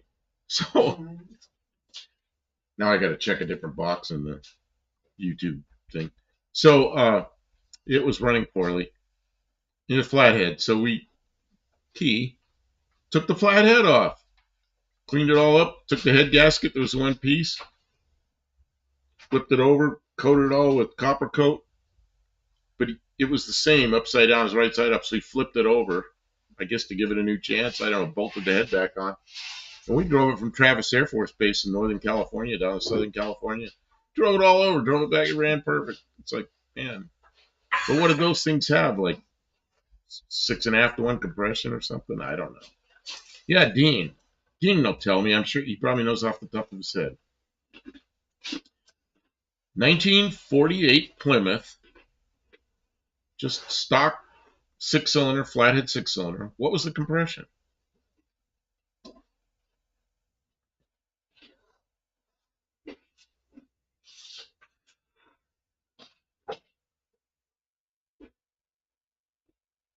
Just my kitty foots would always go under cars with me to make sure I used redundant safety. Dean, the factory steel shim gasket with Hyolomar is multiple use. Is it really? Modern MLS or monotoric was a 1983 invention. Is that what you're talking about? The ones that come from, man, why does my hand stink? Oh, it's that stuff I sprayed on me. Is that like what was that gasket I bought? What was the brand name, Kim? Oh, was it Campo? Campo. Dean Stevenson, 43 Plymouth. No, I'm talking about a 48 Plymouth sedan, just a 2-door 48 Plymouth, 3 on the tree, 6-cylinder car. A friend of mine had it when I was in the Air Force, and that was his daily driver. And and this was in the 70s. This is like 1974. It's 48, 58, 68. So it was a 25-year-old car. But we just pulled the head off and shot copper coat on it and put it back on. But I'm thinking the compression on that engine was pretty low. I think it's no more than like 7 to 1, probably at the highest. Mexican Spec says, I don't think I would want a 6-volt daily. Dean, the pre-new era 3.8 Essex, all 43 thou thick. Josh Ullman, I was hoping to fix the gas tank on my grandparents' 5th Avenue. I ended up holding the tank up for what seemed like forever before my grandpa came back. I thought my arms were going to give out. Dean Stevenson says 48 Plymouth 250. I have no idea. They had more than one engine? I thought they just had one engine, just a 48 Plymouth. Big old white lump. Oh, no, it's just some kind of a shitty looking car. I don't know. He thought it was cool. He had big wide, like 12-inch wide Craigers on it on the back with these big old wheels and the back end jacked up a little bit. And he had like a little bit narrower Craigers on the front, like probably 8-inch wide ones. Other than that, the car was stock, and the ass end was jacked up. Everything was 6.8. Actually, more compression than my 58 Vauxhall, really. Okay, so that's what I was thinking. It was somewhere between 6 and 7. Yeah, 6.8 to 1 compression. Yeah, I'm thinking the head gasket, my Mazda was like 13.5 to 1 or so. It's crazy high compression. I think that's what my 2016 Mazda 6 was. It was 13 or 13.5 to 1, something like that. It's crazy. But that's what it was. I guess that's what you can do with electronics because they changed the timing to not ping. Huh? What, Kim? I think this is differential oil. Differential oil? Well, if it's differential oil, you shouldn't have run out of gas. You should have run out of differential oil. Maybe I did run it out of gas. Just by I can't freaking tell. Well, when you buy gas, you never put a lot of gas. Because I'm always worried it might be leaking. Because it leaked before, remember? Yeah, I know. So Kim buys gas, she'll get like 1/8 of a tank.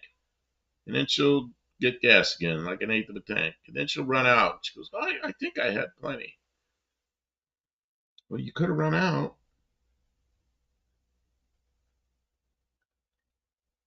There's so much gunk. So much gunk. So it's leaking from the differential?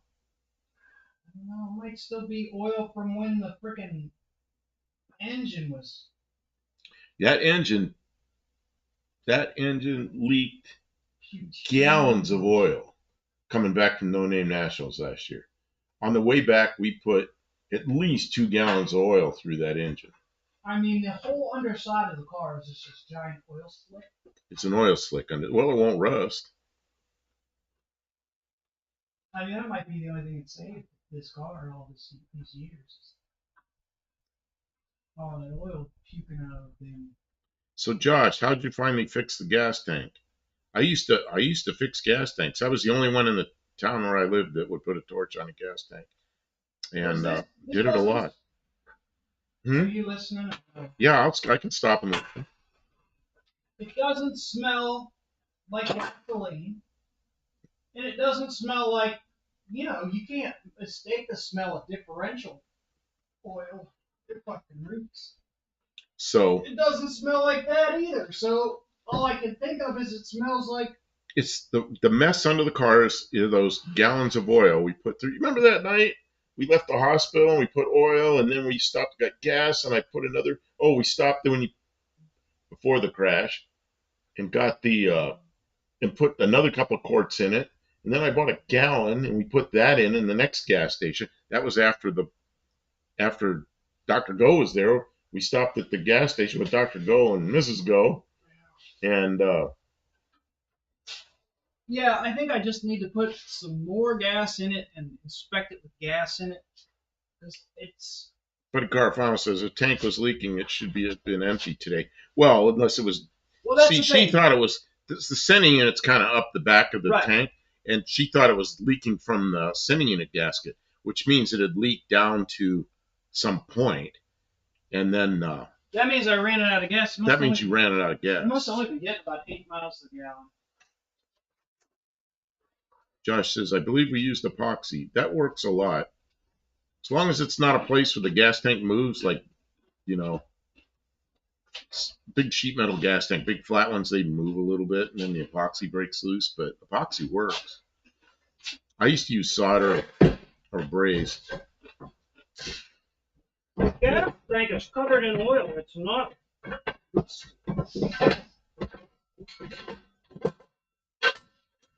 Dean Stevens says if your AI solution won't work with you, won't work for you, keep your options open. Ad. You got another ad? How come he's getting more ads? Oh, I don't know. Where else Stevenson, Plymouth 218 or 230 cubic inch, 25-inch flathead, 7-1. Yeah, maybe they did have two different engines. I don't know. Oh yeah, here come the ads. I just got warning. 1 minute to the ads. What was So I don't know. He just had this 48 Plymouth with a flathead 6 in it. I never thought about different flathead options. What's that, Kim? You gonna put gas in it? Yeah. And then see if it gets up to the point where it leaks? Yeah. Okay. The funnel. I don't know if we have enough gas to get it up to where it would leak. But the funnel, we're gonna need the funnel. And I'll hold the funnel. It is over there. I can go get the funnel. I know where it is. I might have to get a reject kit for this carburetor because if it's running that rich to use that much gas, that's a problem. Oh, Dean Stevenson says, because I logged out to check Jay's what it's like. Oh, what's he got? Oh, you know what? Was it him that had the... Oh, got ads. Right when I talk. I'll wait.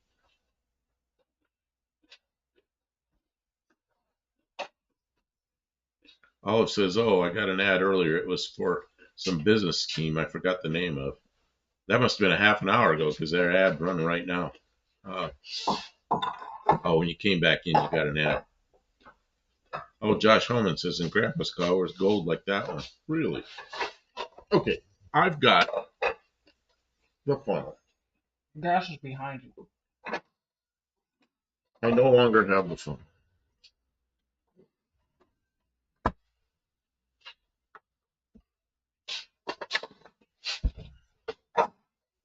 This is how you have to deal with new gas cans. Let's see here. Logged out because Jay's what it's like. Yeah, did he have a live going tonight? Jay has all the reference info for everything. Oh man, that guy. You know, he says he's a young guy that's a boomer. Man, he might be right because I know a lot about older cars. I mean, I know a lot about older cars. But I still learn stuff from Jay from what it's like.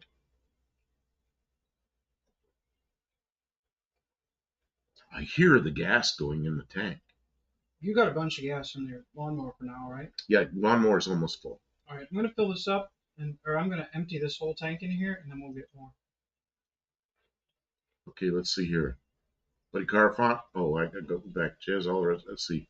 Pine and Oak Woodworks. Hey, how you doing? I have a 65 four-door Ford Galaxy. I'm restoring to the patrol car from Andy Griffith with a 65.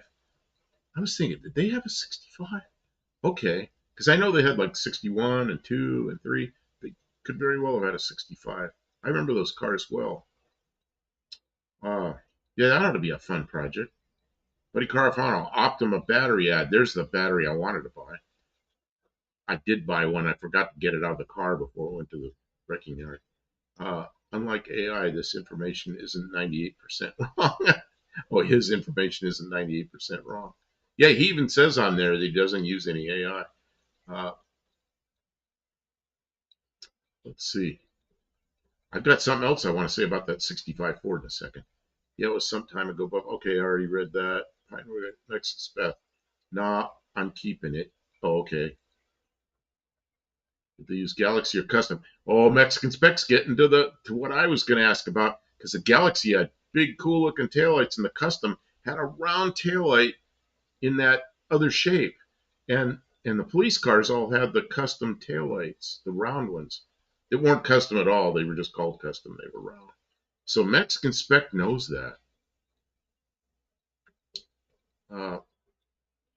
Dean Stevenson, no, check his videos. It's straight from the 1952 U.S. reference manuals for 23 and 25-inch flathead Chryslers.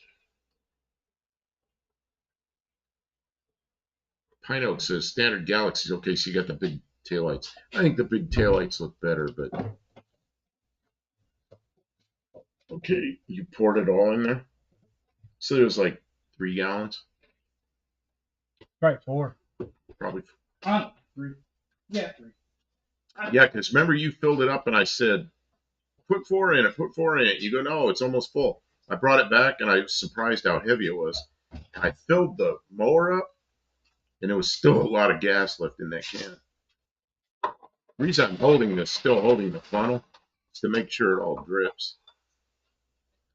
Mexican Spec, you like the custom lights? I think those are ugly. The round lights in the other hole, that looks silly. You really like that. I guess somebody likes it because they did. I'm going to see if that brings the gauge up off of 0. Or... Mexican Spec says we'll have to agree to disagree on that one. Yeah, you like some things that are different. Oh yeah, see if our gas gauge works now. Josh Holman, okay, I was thinking V8.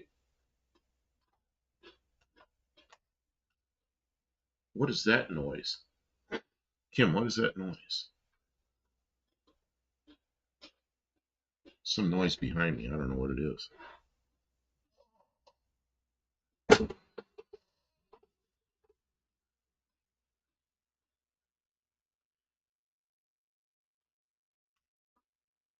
Pine Oak Woodworks. I just got it. I'm running through the build list on spec from the show. Next is spec. It was the only year they made special lights for the custom. Yep. Yeah, because the 65 had that tail light that was shaped like this, flat on the top and bottom like this, and they stuck a round light in the middle of it. It was really unusual. Now, does anyone sell a sticker kit for it? Dean Stevenson, I can spell. What?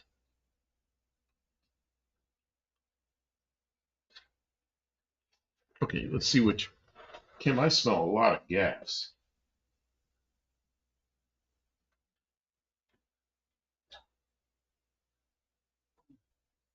Where's my flashlight? I smell too much gasoline. Look under the car to see what's going on. Hopefully we don't have to recover gas off the floor.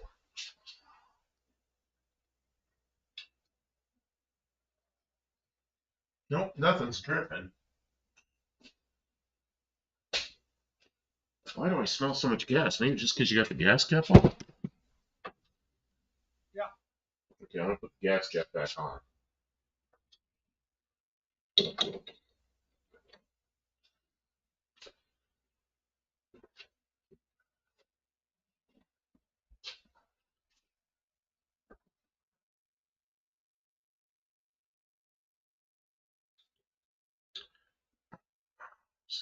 I'm trying to catch up to the chat. Simplicity is very attractive to me. Yeah, but that's not simple. It's like this stuck a round light where there should have been a simple other one.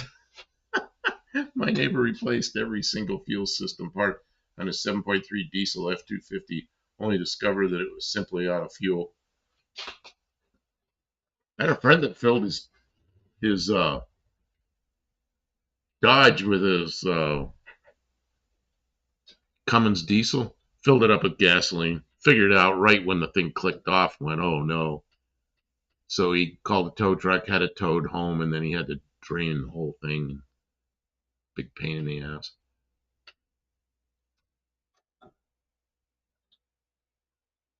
Next it says, stray bullet. Was he embarrassed? What? I missed something. Oh, about the, no, I see. Okay, this one-eyed cat, I don't hear anything. Daryl B, how you doing? Maybe because the cap is not on it. Yep, you're right. I think that's what it is. Because I looked underneath. I thought I was going to see, because I was smelling the gas. Well, the funnel still had a little gasoline that hadn't evaporated. But the amount I was smelling, I thought, okay, I'm going to look under there and see something dripping. But it's dry. Kim, it's dry under there. I mean, there's some oil on under the car, but I think it's engine oil. Oh, it says Dean has some scheme in mind where we share Kim points. Stray bullet, he couldn't even look at me when he was telling me Mexican. Kevin Smith's back. How you doing? Good to have you back. This one I kept. Put the gas cap bag on, bro. Gas cap bag.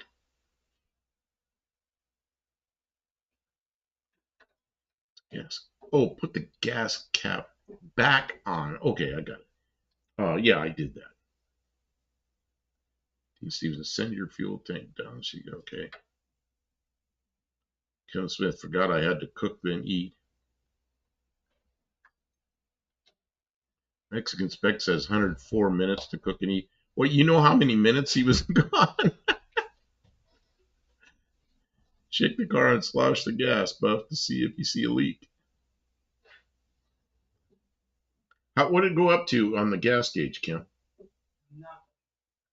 Oh, you got no gas gauge working out. Gas. Well, yeah, but you put 4 gallons in there, and what is it, like a 12-gallon tank or something? Maybe 15, I don't know. I mean, you should be seeing something on there. You seeing something? Trying. Kevin Smith was early, but now I'm late. I eat slow. Oh, man, so do I. I get like a big bowl, and I cut up like a whole head of lettuce, and then I put some olive oil and a little blue cheese or something on it, and it takes me an hour to pick at that lettuce and watch a video or two. Man, I mean, that's my time. Kim always thinks I eat too slowly. It takes so long to eat. What are you doing? I think maybe it didn't leak. I think maybe I just ran out of gas. You ran out of gas. The gauge isn't working. And I think it's using a lot of fuel. I think it's running really rich all the time. He probably meant back on. People have voice to text. Yeah. I don't like that.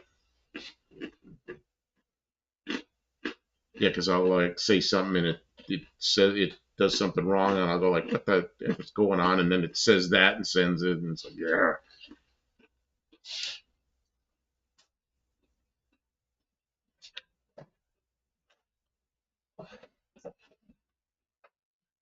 I'm gonna see if I can find voltage in here. Dean Stevens, a dream in my head, probably as real as the straight bullets. 2,108 points. Well, except he said pounds. Now we have pounds.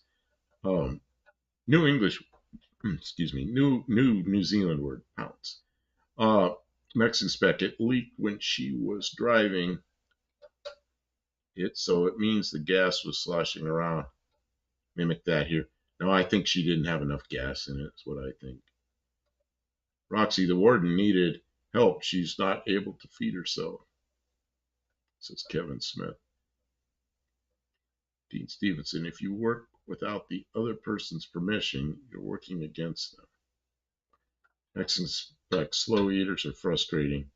Mrs. Mexican Spec is a very slow eater. I think it depends on what I'm eating. Like if I'm eating a taco, it's like gonna go all over the place. I gotta get that thing eaten because it's gonna poo all over my hands. But if I'm eating a salad, I just pick at it. I take my time. Oh, it says the filler pipe seals can get leaky. Yeah, they just stick in a big rubber gasket. It's just a thing that shoots down through the trunk area. Kim does not put a lot of gas in at time, and then she really doesn't know what kind of fuel economy she's getting here.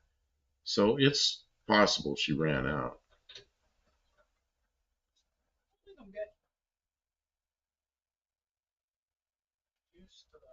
Kevin Smith, Roxy has crippling arthritis. Oh no.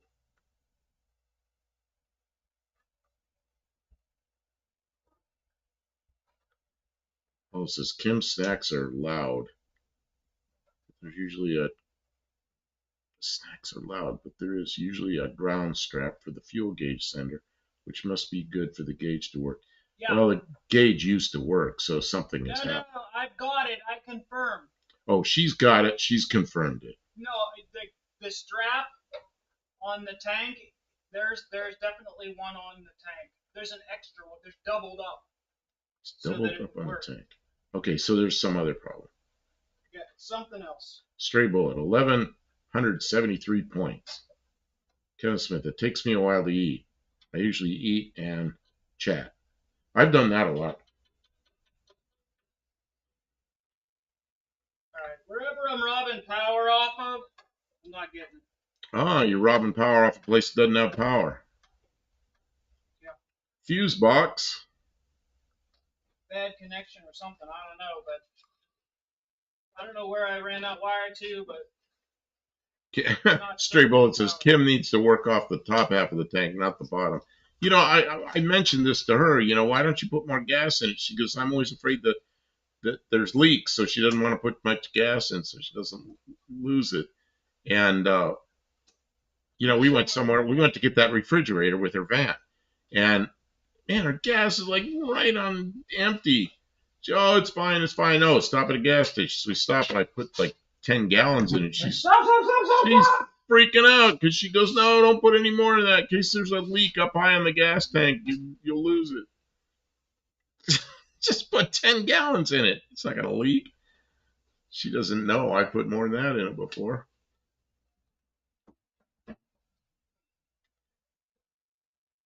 Dean Stevenson, but the last time it was 1188. You've re-audited your results. Buddy Carfano, if you go to gas station, you might as well fill the tank. That's what I always do. But I guess if I had a car that I knew leaked up high, I wouldn't do that. But I don't like that. Yeah, the Mercury, I filled it up once. Filled it all the way up. Oh, I did it all the way coming back from Texas. I filled it up every time. And then I filled it up here once, but you know, I was only using it for a daily driver for what, 4 or 5 days before the window broke, and then we're back to it not being a daily driver again. Stray bullet, I have them all written down and accounted for, Dean. My bookkeeping is impeccable. Kim, they're actually writing down your points. But I think he's wrong. I think he's wrong. 1,188 points. You know, did y'all see the thumbnail tonight? There was the Dart sitting there, and the Valiant, I had it mostly covered up with my, you know, it says Kim and Buff Live. But then next to it was the Subaru, and I thought about putting a for sale sign on that Subaru that had 50 points on it for the price. But it was going to take too long to do it, and I had to get the thumbnail up, so I didn't do it. But I thought it would be funny. If the gas tank leaks, take it out and put a new one in, fill the new one up. Well, I'm full. Yeah, I don't think it leaks. I think because when she had the sending unit out, she looked in it. It looked really nice in there, like somebody's already replaced the gas tank. Oh, it says I believe I'm at 136 points. Stray bullet, I make typos sometimes because of my fat fingers. That's what we always used to say out of the test site. Somebody fat fingered it because there'd be some stupid typo. No, somebody fat fingered it. I had a boss that was a complete a-hole for a while, and he moved on. But he'd get so mad. He'd be watching everything we do because we worked on stuff that was on like a main computer, so when we're typing, bosses could look at what you're doing right while you're doing it. You make a mistake, he was in your shit right away, you know. But yeah, I don't know. So what? Somebody fat fingered it and they fixed it. Make sure they don't fat finger stuff. You know, don't let people working for you fat finger stuff. Jeez, take it easy, man. You know, people make mistakes and they correct them. If they correct them, it's fine. You know, he didn't like that at all. No, Stray Bullet is right. I just grabbed all of stated point scores and double it. Kevin Smith, how many points do I have? Yeah, he's after that. Studebaker. I'm stuck. Dean Stevenson, 272, like the Y block, as I suspected. 272. Man, I had a car with a 272 in it once. And you know what I did? I took it out. I put a 312 in it. Patrick Sullivan. Good night, folks. Have a good one. Good night, Patrick. I could really use like a pry bar kind of screwdriver. How about a pry bar? Okay. I have a pry bar right here. Medium size one? Oh, no. Let me get. I got to get up and I got to get tools for Tim. You have a light leaning on the drawers. Just a second. You have 2 lights leaning on the drawers. You got to move them, then I can open the drawers.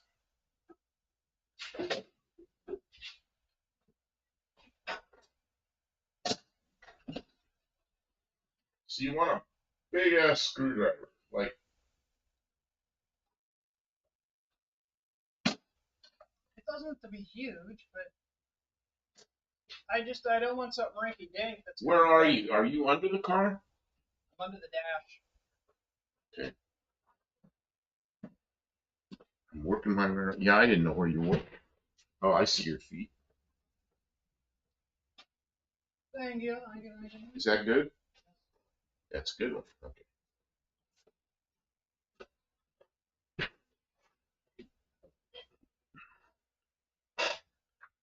Kevin Smith, I keep my tank at least half full. Bad for the fuel pump, but it helps cool it. Oh, yeah, because if it recirculates back. This isn't one of those. This isn't that new. It just pumps it up there and it stays up there. Tom Anderson, I try to keep my gas tanks at least half full. I sure as hell don't want to walk. Yeah, Kim makes me come and retrieve her with another car, or if I'm with her, then I have to walk. Just fill them all the way up at the gas station if you don't find a leak. And if you find a leak, it gets a new tank. Yeah, or you take it out and fix it.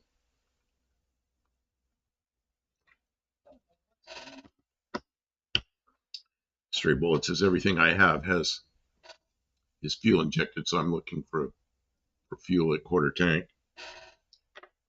Yeah, because it'd probably start warming up. Dean Stevenson, Stray Bullet. I will never trust a submersible fuel pump in a gas tank after my 95 Nissan, whatever the hell that thing is. Some kind of Nissan car from down under.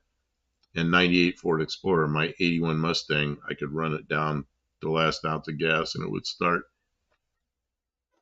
I was surprised what my Mazda would do because I'd run it down a couple of times really low, but generally I didn't. I'd keep it.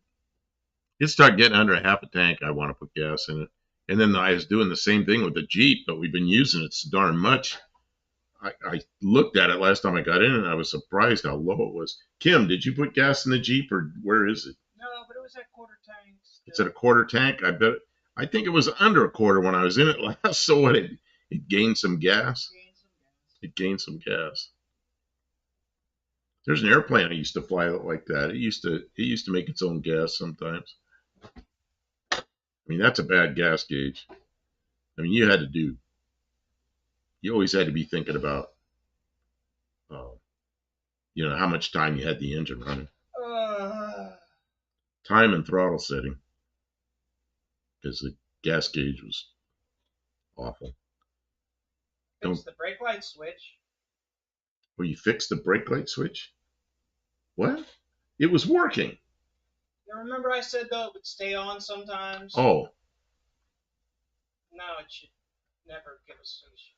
It's lined up better. It's lined up better. It was lined up about 2/3 off of the mount. Now it's right down center like it's supposed to. Dean Stevens says it's not that. It's the lack of simple net positive suction head. Suction head. With a staged electric fuel pump. I hate the system in a plane. You have standard operating procedures. Now, it depends on what airplane I was in.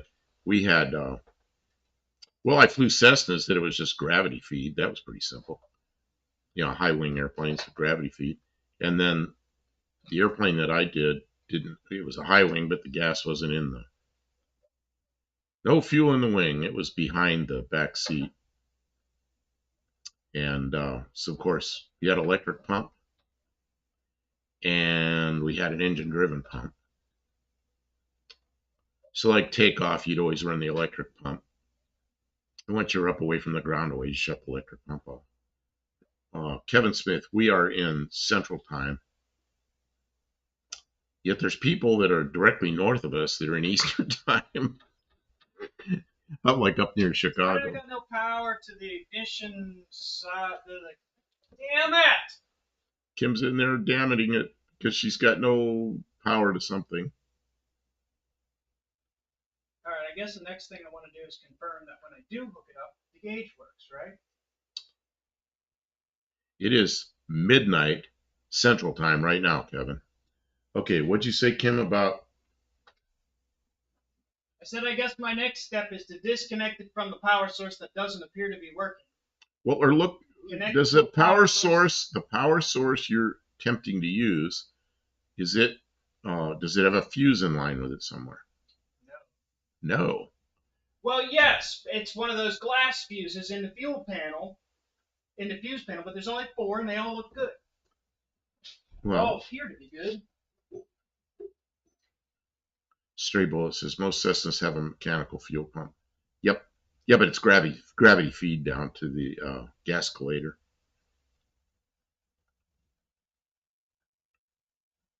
Dean Stevenson, you don't want an Amelia Earhart electric fuel pump car.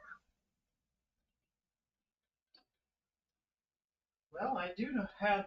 God, who's that guy that does the videos? His daughter.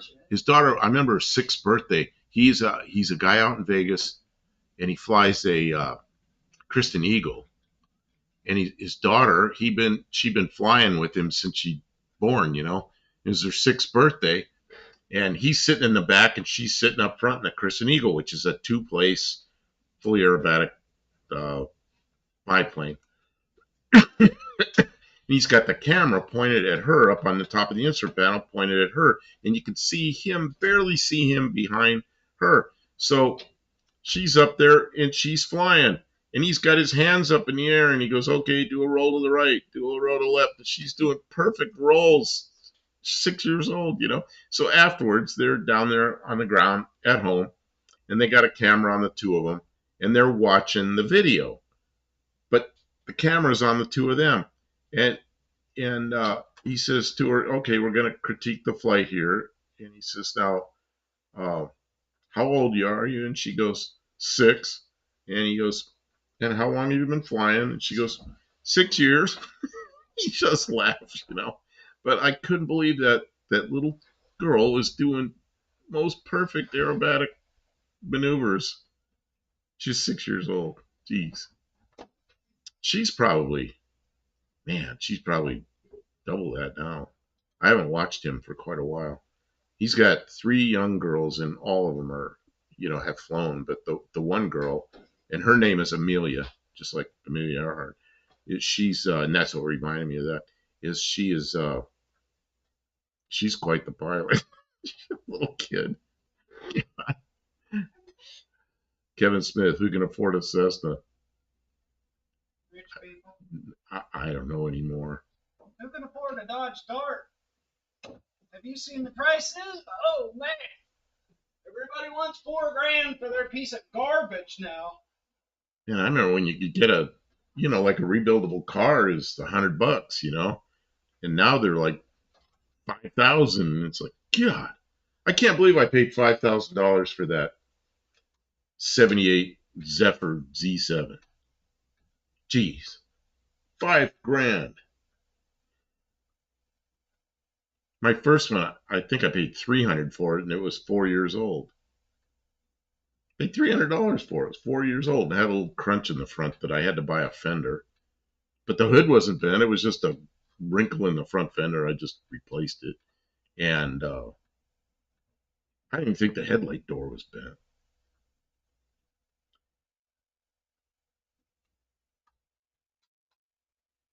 Man, things have changed.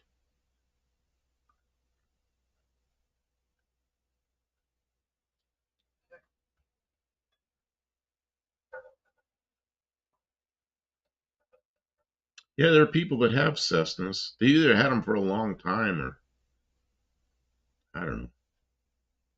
I know a guy that actually, I was going to say he bought a Cessna 150. Actually, his father bought a Cessna 150, and he was out in at the test site in Arizona with me. His father lived in Puerto Rico, and he flew that airplane to Puerto Rico. No, his father also bought a 172. He flew the 172 to Puerto Rico. Or did he fly the 150? I don't remember, but he flew. I called him when he got to Puerto Rico because I've been following the flight on Flight Radar 24/7, and I called him when he got there. I said, "Man, the furthest I ever flew out over the ocean was like 12 miles," and I said I was kind of nervous, and he goes, "I flew 1,200 miles over the ocean today." Oh, man, single engine airplane. Oh God, I think it was the 172 he flew out there. Straight bullet, one of the. Entertaining. I don't know, Kim what? Are you being entertaining? I don't know. I don't know if I'm entertaining. It's your job. It's my job. We got ads coming up in 13 seconds, so I'm gonna be quiet for at least 15 seconds to get the ads going.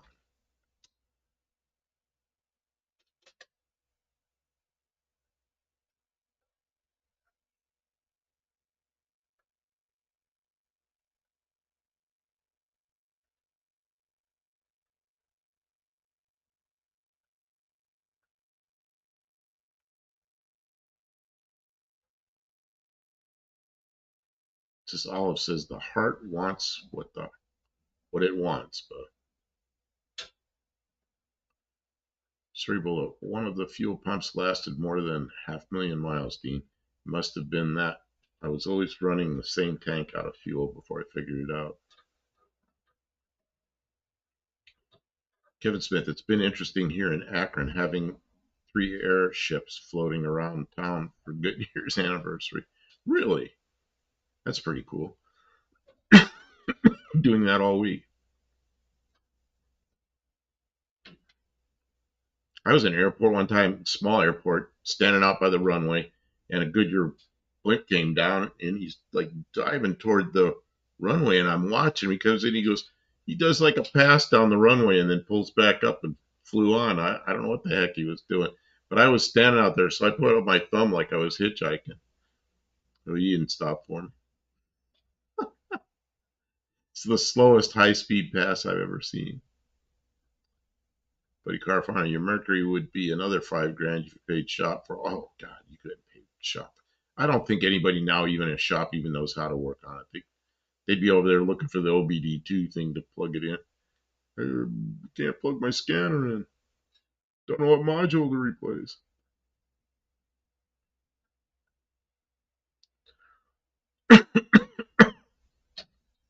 Speaking of don't know what to do, I paid $1,000 for the pot. I paid $1,000 for the parts card. God, why couldn't I spit that out?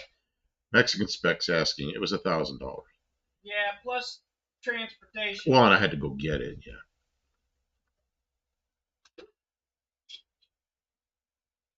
Dean, I did rip and stabilization tests for roadworks every time, even if the Explorer was half full or more of gas. The sensor track would make the engine stutter from fuel starvation when one wheel spin. Huh? Kevin Smith, home instead ads. Home instead? That's like a nursing thing. Oh, it's a nursing thing. You need a place to. Stray Bill, most general aviation aircraft are sold now. At my old age, I need to carefully scrutinize each aircraft to include a complete logbook inspection before I'll go to set foot in any unknown aircraft. I won't even get in any airplanes anymore. There's a lot of newer ones out. What are the I can't even think of the new names of all the new ones. Yeah, I don't even get in anybody's airplane anymore. Dean Stevenson, Oppo A5 Pro ad, and a 360-degree farm source close ad. Mrs. One-Eyed Cat, kayak ad.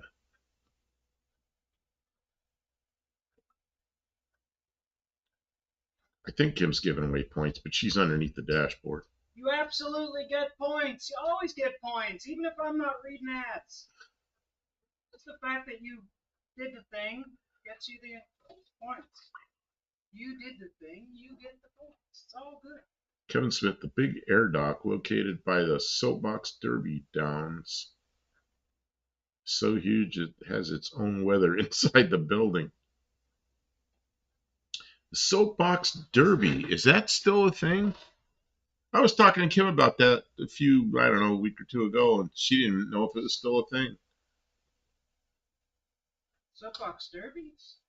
Yeah, because that was in Akron. My cat, we get the Goodyear blimp most years here for Little League World Series. Well, that's pretty cool.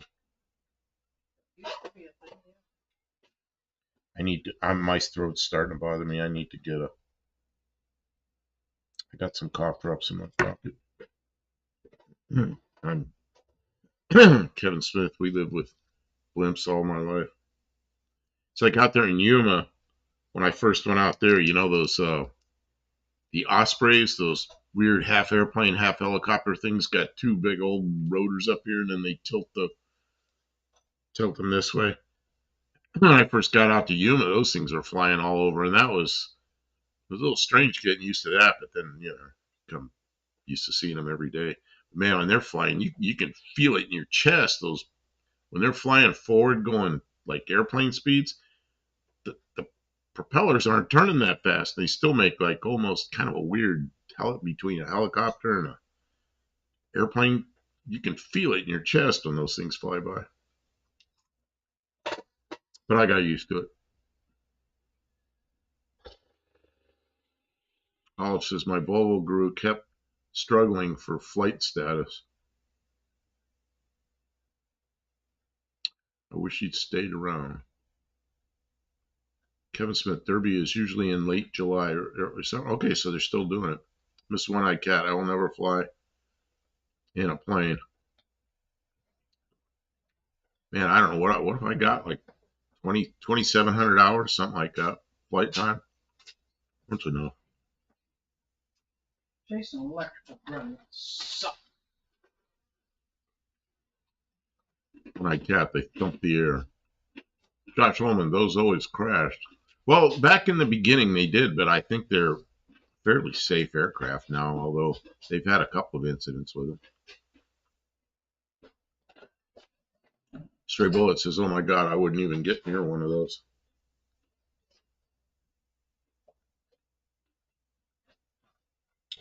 Oh, says they figured out the Ospreys mostly. They fly by here sometimes. Yeah, I think they've had a couple accidents, but I don't think it's the most unsafe thing around. They had for a while the Marine Corps was the safest aircraft they had, but I think they had an incident not too long ago.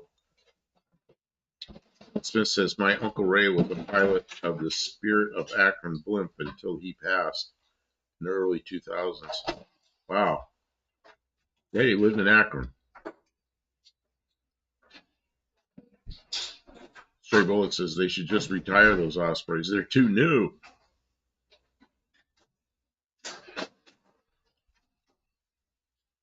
Yeah, they're kind of scary. Yeah, the one that crashed, I think they had chips or something.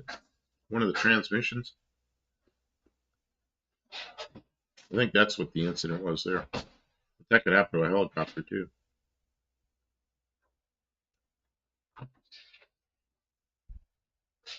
Stray Bullet says when they're transitioning from airplane to helicopter, make one hell of a racket.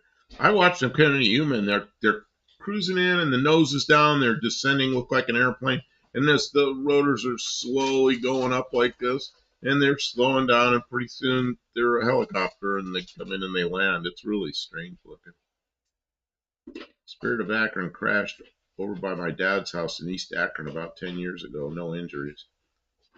That's good to hear.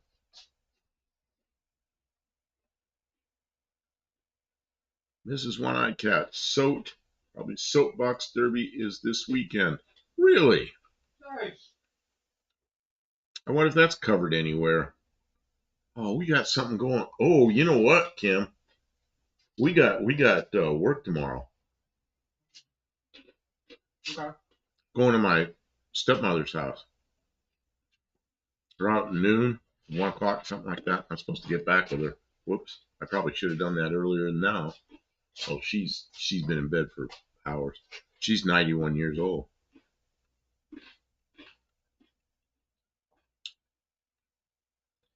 She's 91 years old. She wants a little help in her house because she can't reach.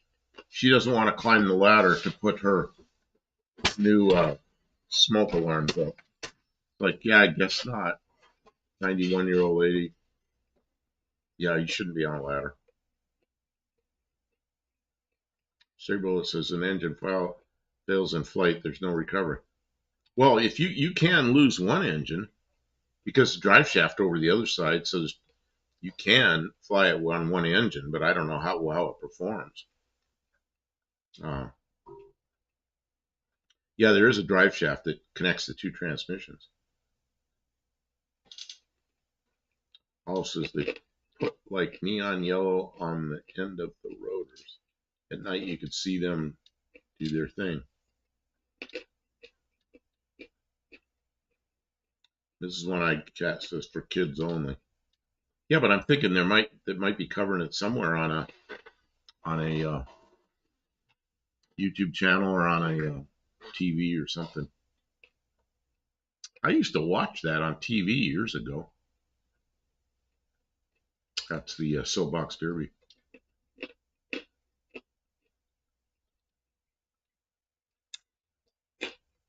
Yeah, actually, that one that crashed, it seems to me one of those transmissions had chips.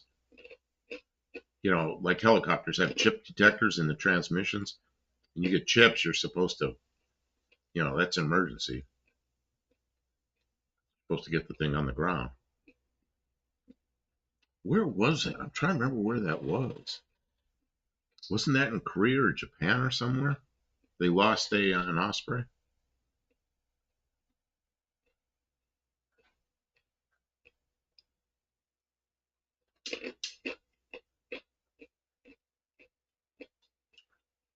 I'm eating a cough drop. You're eating something good. So, what did we accomplish here? We got your daily driver back, except the backup lights don't work, and the gas gauge doesn't. So you're going to have to start doing math in your head so you don't run out of gas. Or it wouldn't hurt to fill this thing up once, and then you know it doesn't leak. You know, it would really not hurt if I could fix the gas gauge. You could fix the gas gauge. It would hurt less. Buddy Carl says the plane will make it all the way to the crash site with no engine. Well, it has two engines and it's a drive shaft. You know, it's amazing how there's no documented incidents of a plane not making it to the crash site. They always make it there. Well, that's the joke about a twin engine airplane, a light twin, a light and small twin engine airplane, is they're really marginal on single engine. I mean, they're a handful. Most of them are. And if you lose an engine, the joke is always the second engine will take you to the scene of the crash. But if you're flying a light twin, there's a thing called blue line, which is an airspeed. You never want to get below blue line, because if you get below blue line, that airplane's not going to fly on one engine. It's going to roll over. So if you're above blue line, it'll fly and hopefully climb. It's not going to climb very well. Stray Bullet says at least a helicopter can auto rotate. Those Ospreys can't.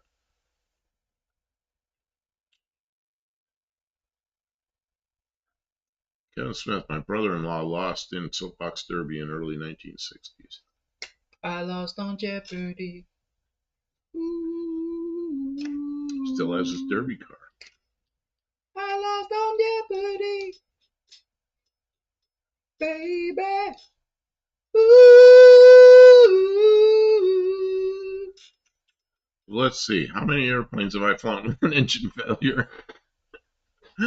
I lost count. That's the joys of being a test pilot. And having survived to tell the tales. How about taking off when you got a pretty good idea that's going to happen? You know what you do when you got a pretty good idea you're going to have an engine problem when you take off? You stay over the airport. Keep a close eye on what's underneath you. You stay over the airport. You're ready for it. And when the engine starts to do something funny, man, you're forward on the stick immediately. I've done that where I'm forward on the stick so quickly I feel myself go into the seatbelt because if you lose an engine, you want to be gliding right away. You don't want to be holding the stick up because then it's going to stall and probably crash. So, man, I've done that. Felt myself go into the seatbelt. Man. I used to have derby cars. You know what we did? We did Pinewood Derby.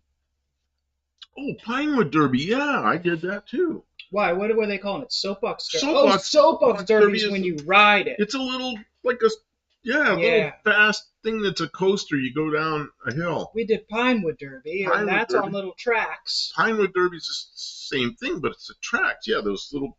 You buy the kit. Yeah, you don't ride in it. They sell you a pine cube, and you put wheels on it, and you paint it nice or whatever. I built a Pinewood Derby car, and in Cub Scouts we raced them, and then the ones that won went on to somewhere, and of course I didn't win.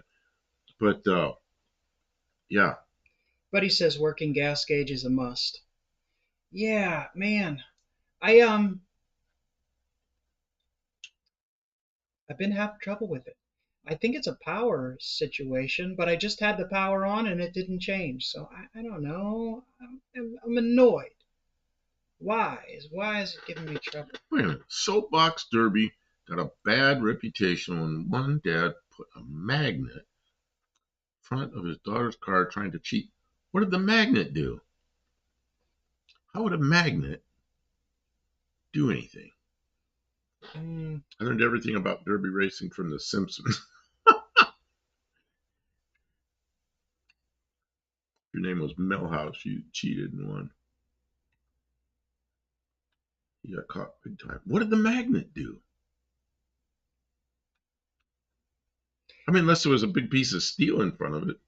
Mexican spec. I don't really know what mileage the vehicle gets yet. No, she doesn't know what the fuel burn is.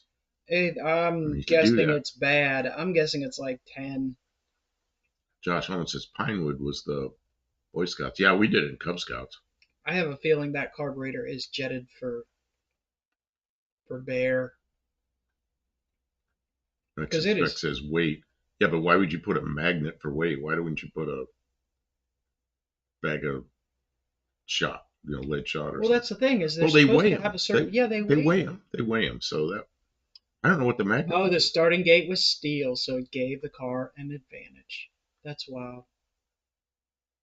Trickery. Smoky Unix stuff. Why would somebody do that? Smoky Just ruin their kids' reputation and chance to do it. Yeah. Excessive, not sportsmanship, competitive. Well, it's just like going to little league games. I did a lot of that, and the parents. I've seen parents yelling at each other, and the kids are just trying to play baseball. Yeah, they just want to play baseball. That's a shame when that goes on. Oh, it's a Stray Bullet says, I remember that, Kevin. It was an electromagnet. An electromagnet? So they put an electrical system in a soapbox derby car? Oh, my God. I believe that's the word. Mexican Spec says you go with 10 and you always have gas. I don't think she's getting 10 miles a gallon. Probably getting 10. I don't know. It might be more. Well, if you're driving around really town to make the car go, whoa!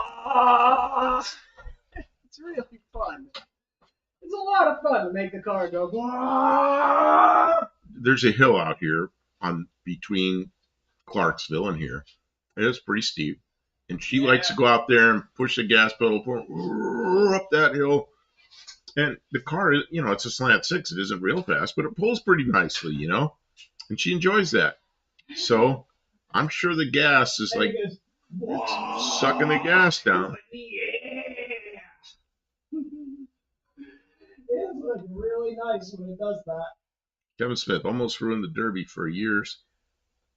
Everyone lost interest because of the cheating. That's terrible. And then there's the other extreme.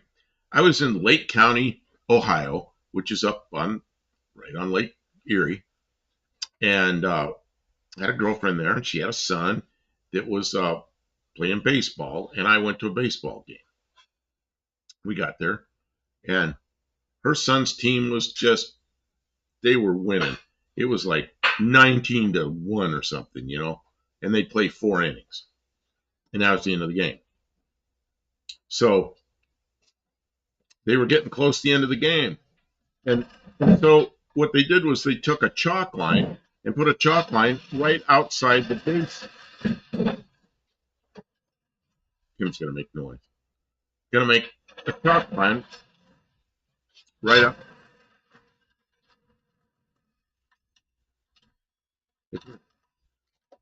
Chalk line right outside the bases.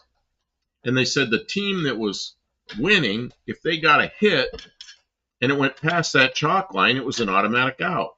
And the other team could play normal baseball. They're trying to even the score up.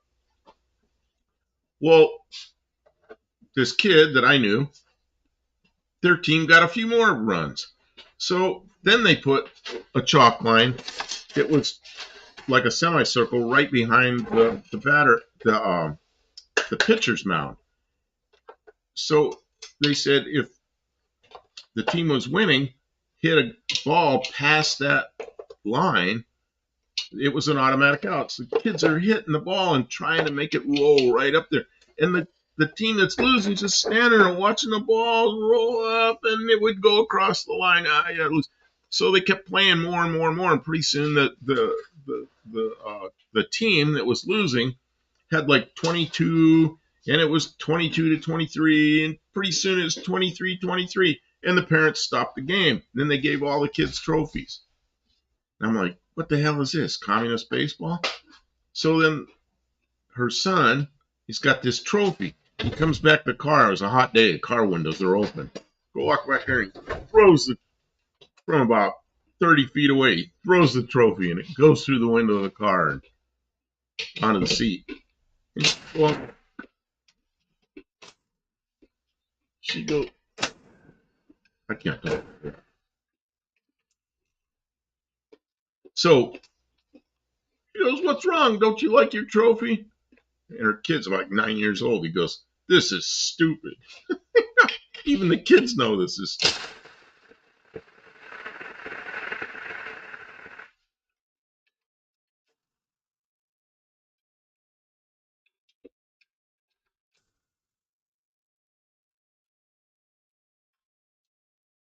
Kim didn't like my story. She wanted to run the wrench over it. No.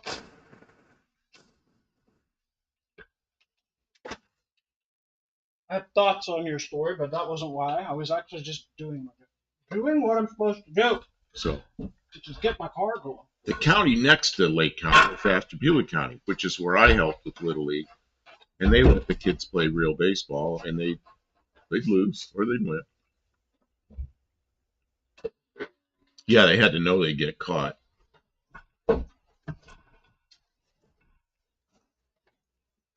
Why is that nut still on the wheel? It won't come out of there, I don't know. What are you doing? Looking at the brake? Remember I said I got a warped rotor? Just start drum.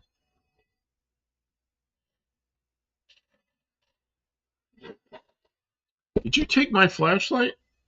Mm-hmm. I'm going to grab my flashlight so I can see the brakes, and Kim's already stolen it. Mm-hmm. Where's my flashlight?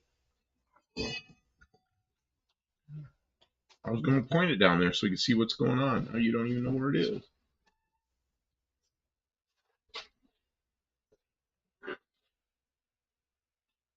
In fact, he didn't know it wouldn't matter. It's an education failure. Oh, let's see what you got here, Kim.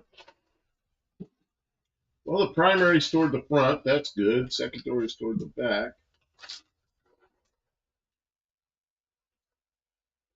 There's like metal chips in there.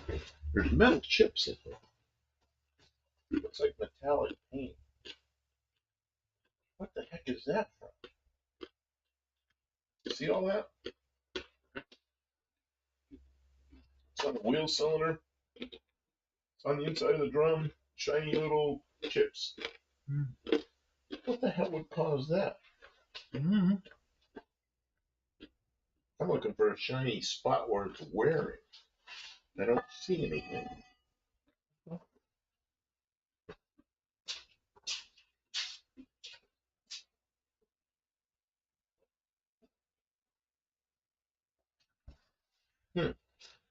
I don't know.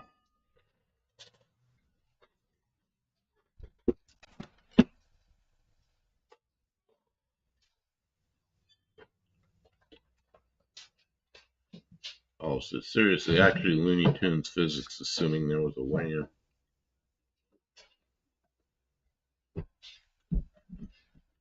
Oh, I'm in the way. Really, there's the drum. Can you tell what's wrong with it? Can I tell what's wrong with the drum? I don't know. What do you see something? No, I'm asking you. Well, I don't have a drum mic. Mic just goes in there and it's got a digital readout and move it around like this, but I don't have any. I don't think I have anything that big that'll go that direction. I don't have anything to measure that. It's thick like new. It could be turned. It does have like a weird surface there.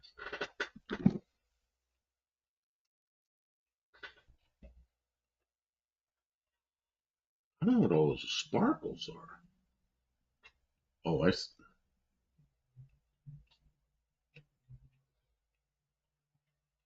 Set that down for a second.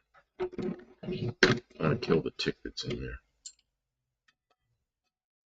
Did it get away? That's a little grasshopper, not a tick. Ain't no tick. What is that thing? Not a grasshopper. There's a little leaf hopper. It's dead. You killed my leaf hopper. There you are.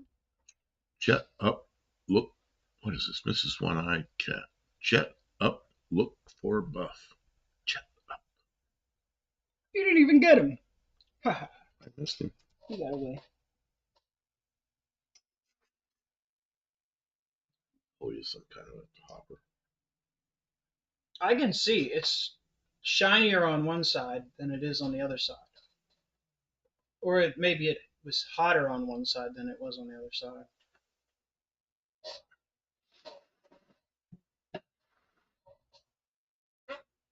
Yeah, and then there's a funny discoloration here too.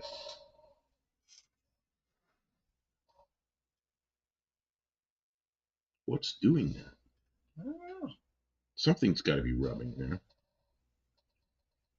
It's because it's a Ford drum on a Chrysler. It's a Chrysler. It's a Ford rear end. It's a whole Ford rear end on a Chrysler. I don't know.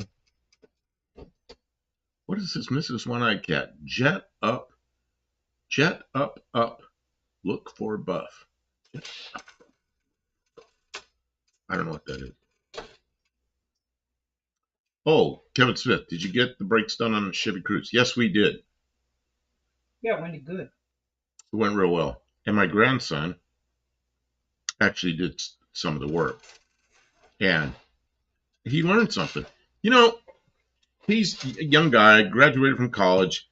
You know, he's trying to get a career with music and stuff. But in the meantime, he's a bartender and he's working, you know, and probably not making the most money he can make. But he's getting along and he got his first apartment, so he's got some expenses. And then his car needs brakes. He took it to Firestone, I think, and they gave him a quote like, you know, like almost $2,000 or something to fix the brakes. So we went online, started looking at YouTube, and he goes, I think I can do this. He goes, who could help me? And so he called me. I said, yeah, of course we'll help you. So we brought it over here, and we took it apart. And yep, it was metal to metal on the left front. So we went and got parts. We got a new rotor, and we got pads, and I gave him the choice. I said, the rotor on the other side looks really good because it isn't metal yet. So let's see what it cost. Well, it was just over $100 for that rotor. So I said, well, you could replace it or you could not. I think it's okay. So we bought one rotor, bought a set of pads, brought it back here. He understood how it worked. He squeezed the piston in, put it all back together, put everything in, and then I explained to him, and I did a short on this, how he had to push the brake pedal a few times to get the pads to come in and squeeze up against the rotor. He understood that. He did it. And then put it all back together. Made sure that it worked, and then backed out slowly and went out and drove it around a little bit. I said, does it pull at all? No. He goes, it's really good. Sound doesn't make any noise anymore. Stops fine. Doesn't pull one way or the other. It's okay. You're good to go. So what else did he need? Oh, the radiator hose leaks. So special radiator hose. Got to ordered that. So that comes in. We'll fix it over here. It was only $40. Oh, it's a stupid radiator hose. Okay, we got ads coming up. 5 seconds. But the reason this is off is because when I'm rolling up to a stop slowly, it catches. It goes. So it's like it must be out around is all I can guess. There's a spot here that looks like not right. I don't know. I don't know why it's out around, off center, something. It fits the hub perfectly, so it must. Oh, Mrs. Wyngat's going to get up and look for it. Is that what you're saying? Kim took it. I didn't know where she took it to.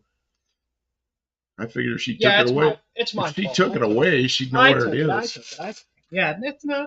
It's me.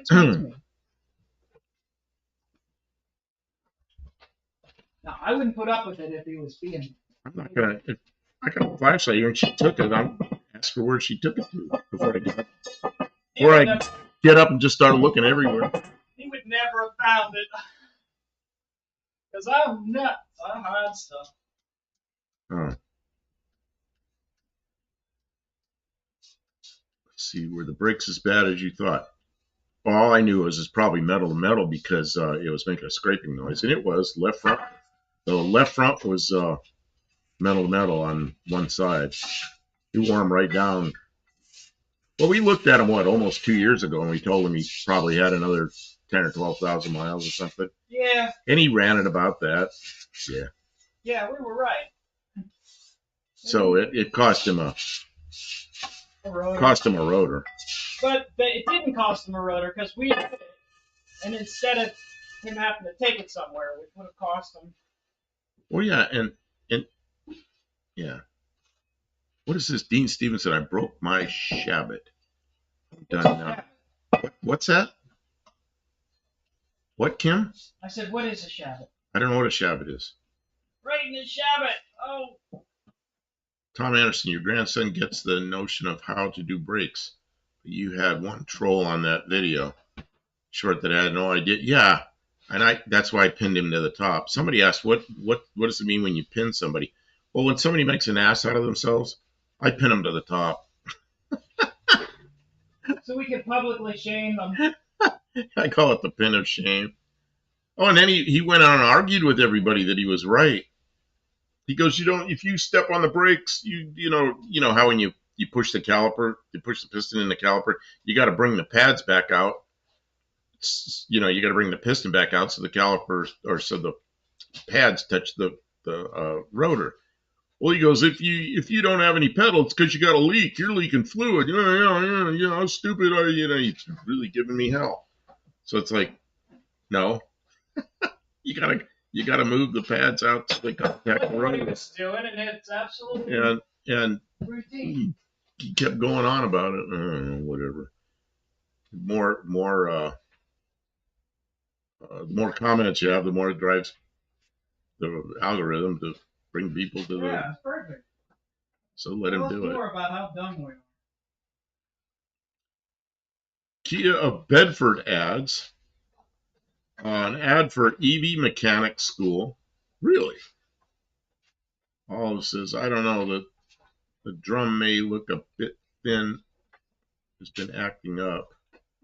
Oh, that rear end doesn't have many miles on it. That rear end went to No Name Nationals and back, which is what? 500 miles on that rear end? You know maybe what? Maybe 600 miles on the rear end? Well, so I don't know. Yeah, since we pulled it out of the truck. That's an old rear end. What was the comment? Oh, Olive says, I don't know. The drum may look a bit thin.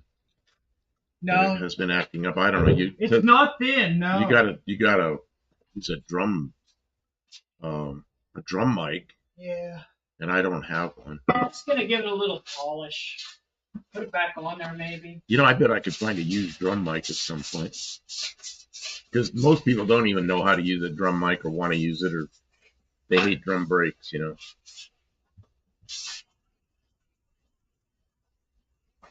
I guess we could get a brake lathe. We got enough vehicles to service. Yeah, get a drum lathe.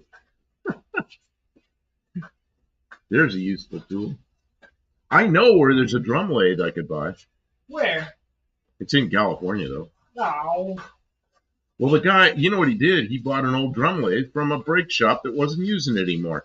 And he's a guy that makes musical instruments. So what he was doing was taking chunks of wood and putting it on the drum lathe, and he was making banjo, whatever you call a piece of a banjo that you make out of wood. What do you call that piece? So anyway, he's making banjos with a drum lathe. And his very last one, he called them hybrid banjos because the strings were set up like a guitar, so you tune it like a guitar because banjos are tuned differently. So somebody that plays a guitar could now play a banjo, and it sounds like a banjo, but you play it like a guitar. So anyway, my grandson got his very last one. I bought it for him, so he has that, and he's a guitar player, so he thought it's pretty cool. Mexican spec Shabbat. Oh, Shabbat. It is pronounced. It is the day Jews don't work. Ah, the day of rest on Sunday. Or on Saturday. Oh, okay. So, I'm sorry, I didn't know that. I should have known that. Well, if you're going to work recreationally. Mrs. One-Eyed Cat says, Planet Fitness? Probably Fitness. Paul says, I think it means Dean is Jewish and he is in a European time zone. Okay, I get it. Yes, I kind of assumed that in the past, but I missed the whole thing with the day of the week and all that. And I didn't know what that was about. I didn't understand what that was. Trey Bullet says, if they can make EVs that drive themselves, why can't they just fix themselves? They can burn themselves too. But I guess that doesn't happen to many of them.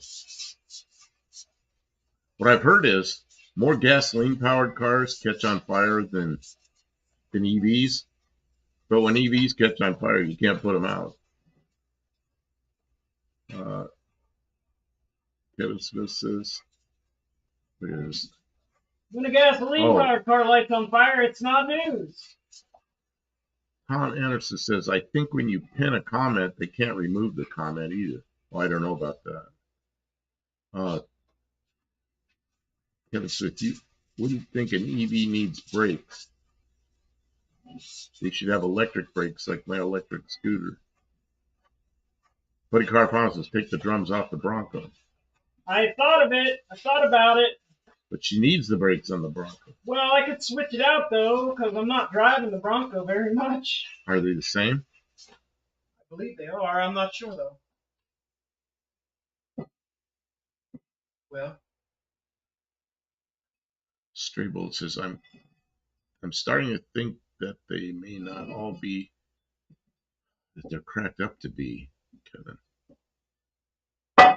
Oh, you. It's kind of a weird thing, I gotta say. This drum.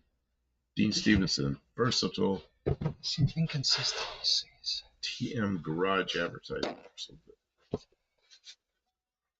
You got to start giving away points here. Cost of the battery. So it scares me, 15K for a replacement. Oh yeah.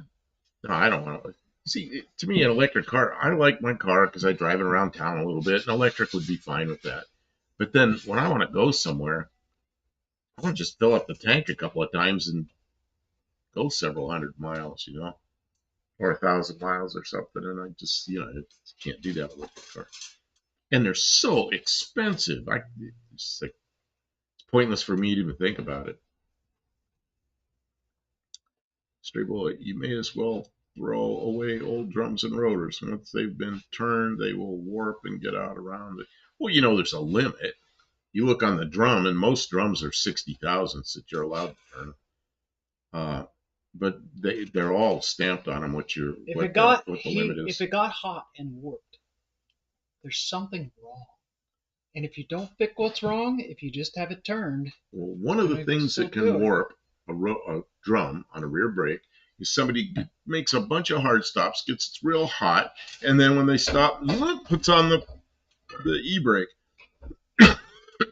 Now you got a real hot drum with the shoes pushing on it, and then when it cools off wrong, It's a hot drum.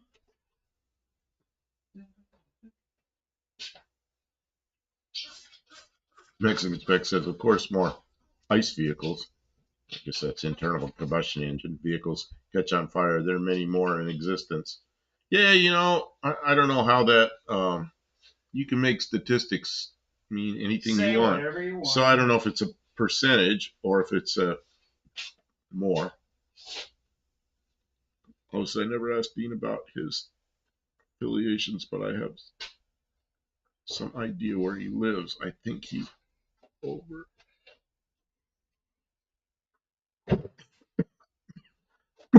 Sade. Local Sunrise. I'm not sure what that is. Dean Stevens, are the holidays you choose not to follow? Dean Stevens, I'm not going to turn into a sky snake and fly away to the moon. Moon. That's the Rio moon.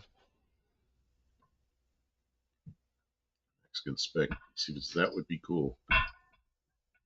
Will your wife record that for us? Hey, Bull, it's all how you spin the number. Yeah. Exactly. Yeah, that's a statistician's job. Make the numbers say what his boss tells him to. Oh, Dean says, but it starts on Friday evening. Oh. Dean Stevenson. Is it Friday? Oh, it's Friday over there. Yeah, it's Friday over there. It's an Irish bad jelly, the witch reference.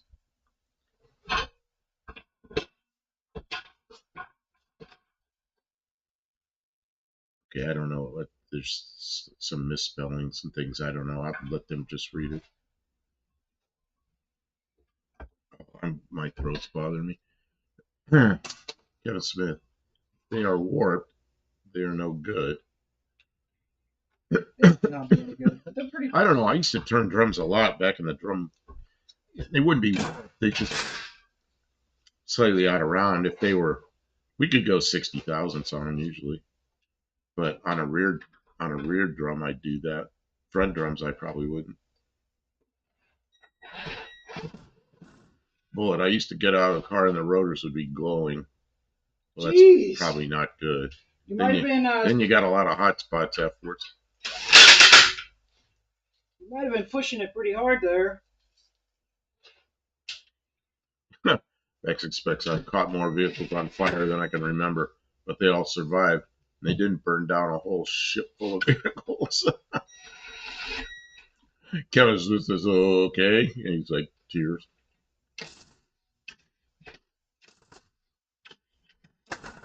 I don't know. We used to just look. Man.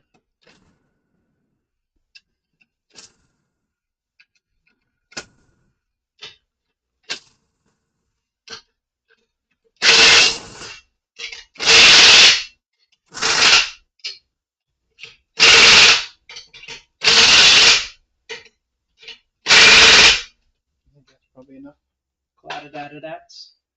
You guys get to hear the flag-a-da-da-dats? You mad at me?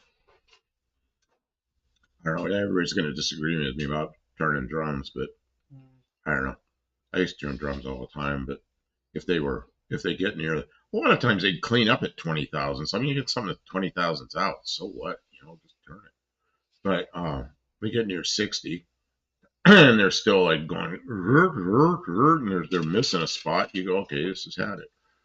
And rotors, if you got to turn a rotor because it's gone metal to metal, you're not going to get it cleaned up.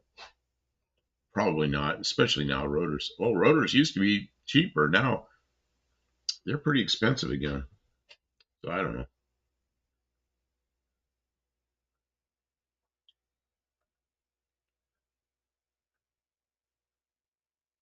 But current farm, where is all the electricity going to come from to charge all this EV already up?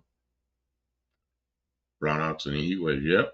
That's what I always said about California. I remember going to California. There weren't any electrical vehicles yet, and they're having brownouts. Now they're going to have all these electric vehicles. And then I'm watching a stupid TV show one morning, and they're telling kids that every time they charge their iPhone, it's going to kill a polar bear.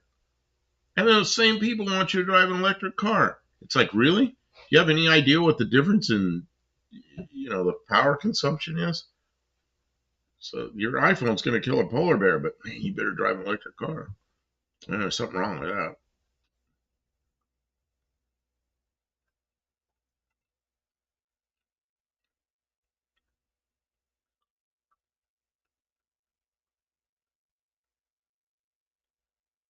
Stray bullet. I used to turn them all of the time, always with the same results.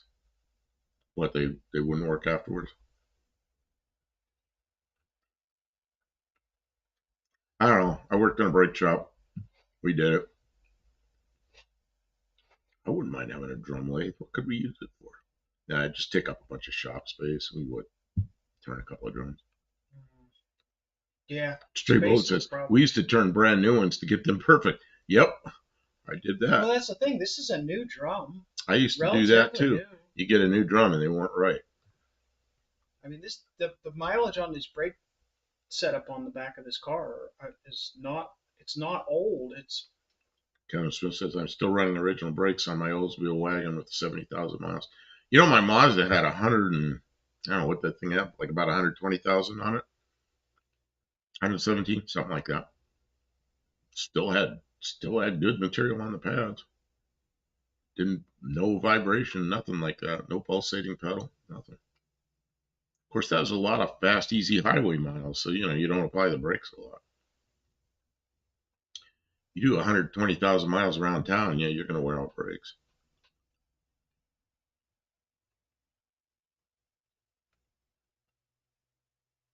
I can expect Kevin, did you buy the car new? Kevin got it with 30,000. The original parts. Dean says the future for electric vehicles are going to be fine. You just have to work on the onboard fire suppression systems. An ejection seat, a parachute. Kevin Smith got to be a record for brakes. What, on my car? I used to do highway patrol cars all the time in California. They hardly ever need brakes. Because California Highway Patrol used to, back in the 70s, they replaced their cars at 75,000 miles, plus or minus a little bit, basically 75,000 miles. And they wouldn't have brakes wiped out by then. And that's because they're fast, easy highway miles mostly.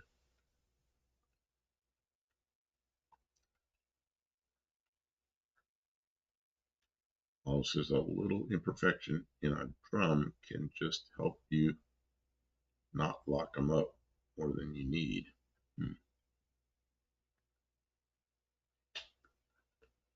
Kevin Smith, another old fart, like he owned it. Dean Steve's turning drums. Well, it's like a 6-sided brick. How many good sides does that brick need?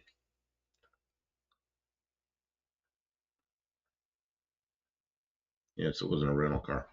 Yeah, Mexican spec. I bet you wouldn't want to buy a rental car. I'd buy a rental car if it was a really good deal.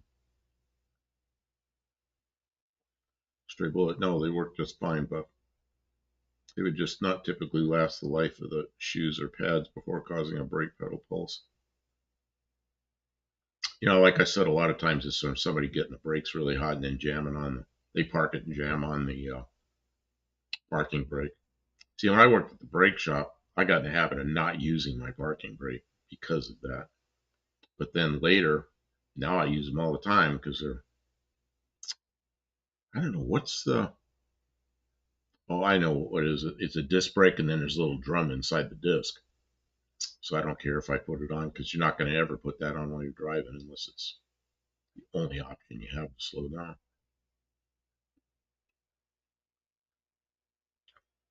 Next spec, we changed brakes on celebrities around 30,000 mark. It's all about who drives it. Yep. Well, and like where it's driven. Drive around town a lot. You're going to wear something out 50,000 miles. You do 50,000 miles going down the highway. You can apply the brakes, what, every 300 or 400 miles once? You can see for the NASCAR love drum brakes. Kevin Smith, I drive carefully and very seldom do hard braking. Dean Stevenson all went downhill after Bell bought Earhart. Why is Kim off screen? There's not room in front of the camera right now. So now which way do I have to scoot? Cars in the way. If she sat down over there where her chair was, and I forgot to move the camera.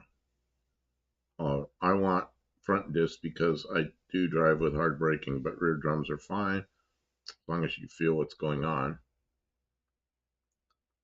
Yeah, I do like front disc brakes. I like them a lot, but if I had a car with drum brakes, I just drive appropriately. Oh, what's the Valiant have? It has drums on the front, doesn't it? It's the same disc, same setup. So mine, it's a 72, but it was still an option. It's the same setup as this, small bolt drum brakes, 9-inch drums on the front, I think even. Does it have 9 or 10-inch drums on the front? I think it has the small drums on the front even. Yeah, it's a 6-cylinder, so it probably is. Yeah. It was an original. All that stuff is kind of fresh, except for the drums. The rubber's all fresh. That car needs to get driven. It's just sitting after we did all that work.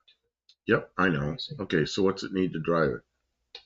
I think we have to rebuild the other torsion bar, and then it needs alignment. Okay. Oh, and you took my wheels. I did take 2 of your wheels. Yeah, I need some. I guess I can drive around 13-inch wheels on the back. It looks stupid, but I can drive it. Probably start right up. On a battery.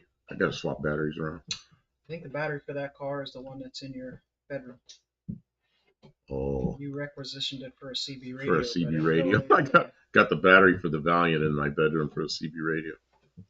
Which you haven't used it for, but you were like, I want this. I was like, okay. Oh, you just brought it and gave it to me. I just said, yeah, it'd be cool to have a battery. And then there was a battery there, magic. I didn't know where it came from. I thought you bought it new. I didn't know why I got it. Buy it new. So I didn't know why you gave it to me. I don't remember the conversation. Dean Stevenson says it's 9-inch front. Man, I'm really dark on there. Why am I so dark? I don't have any light on my face. No, it's because you're out in it. Way out in leaning the wrong way. Well, turn the camera back. I'll move over. You're messing up the camera by sitting here. Tim's gonna move. I was trying, but yes. I want to get my. I'm gonna move this out of the way. Is that okay? Buddy Carafano says drum's not bad as long as it's not a single port master. You know what we did when we had single master cylinders? You know how we stopped a car if you started to have problems? You use emergency brake.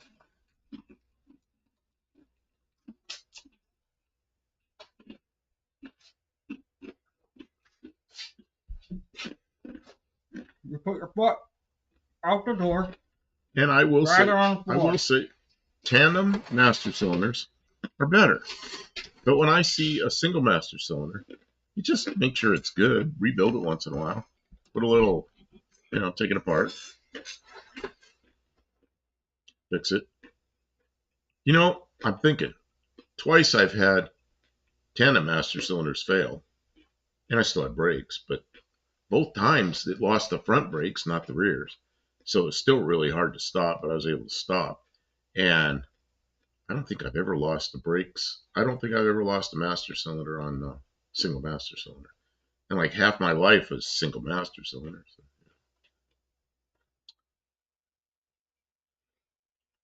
It was an offering to the king, but what was that?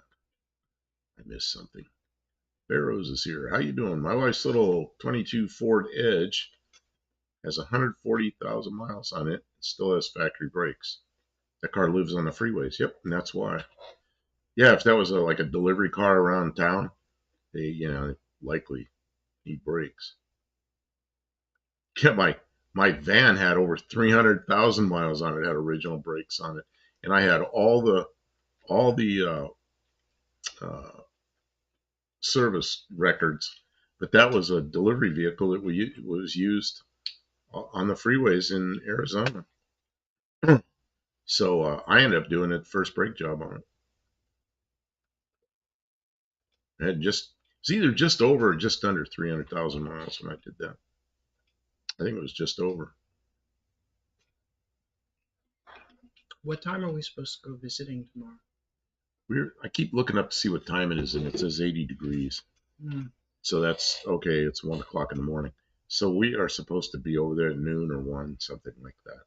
Actually, I'm supposed to call her sometime in the morning, and noon, 1, 2, something like that. Good luck loading out, Hippie Long. Where's this Hippie Long's taking off? Yeah. He said they're loading out a show. Oh.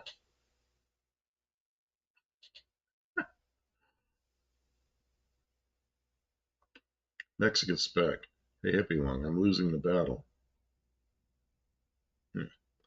Yeah, 140K in 3 years. It's like, yeah, literally living on the highways. That's a lot of miles. Dean Stevenson, the battery buff. Oh, okay. She gave it to me. Okay, I understand. An offering to the king. I understand. He said, I want a battery. I said, here, you can have this new one. See, but I've delayed the whole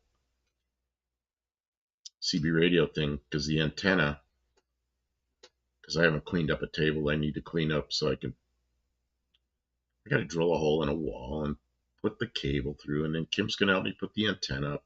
Then there's a shitload of poison ivy right there. We're going to put the antenna, so then we got cars to work on, so it's like down the list. See, I made a list. This is what the Zed sled needs to make it go next time I come in here. Wow, can you? Oh, wow, you can read that.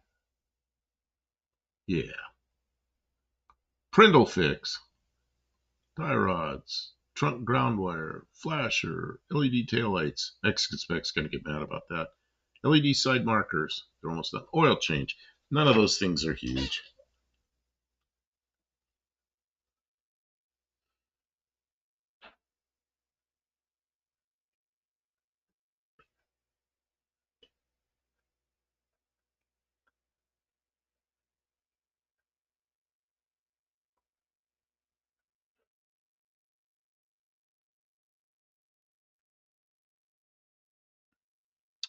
Try to read Osteen, Stephen. Good boy, get to work. Is that me? I have to get to work. What we have to do tomorrow is go over to my stepmom's house.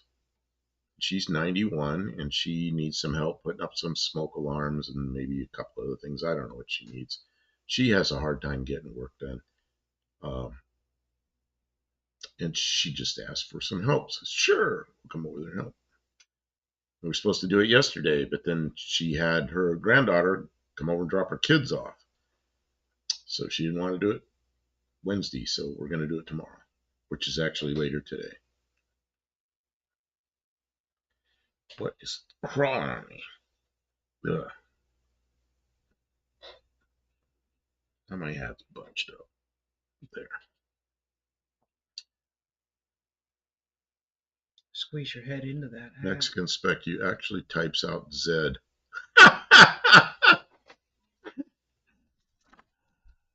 Up there at the top, I put Z sled list.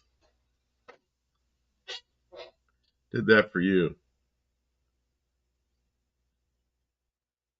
Dean Stevenson, get in on this. Do you need a short for tomorrow?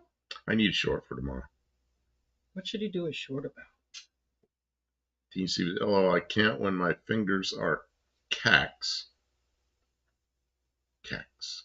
After laughing so hard. Oh, lax. Buddy Carvalho's XYZ, not XYZ. This is the only English-speaking country that says Z. All the rest of the English-speaking countries say Z. So then they all want me to say Z. You have to pronounce it out, or else they won't know you mean Z. But we named the car the Z sled, so it doesn't matter anymore. Dean Stevenson, Z. Z English dysfunction. All said Z is better. Well, Z sled. Who came up with that name? Was that Olive that came up with that name? Somebody in here came up with the name Z sled. I don't remember who it was. Oh, rubber drive belt. Oil pump in this oil pan. Oof!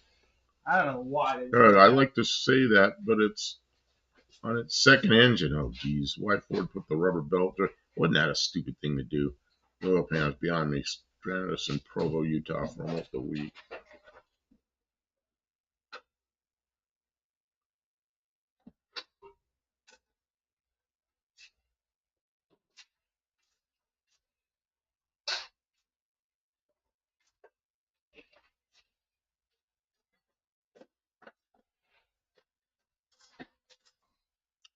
Buddy Carfano.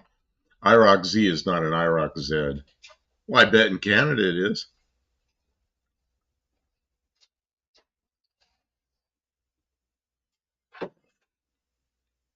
Well, Kim, what should I do? A short on?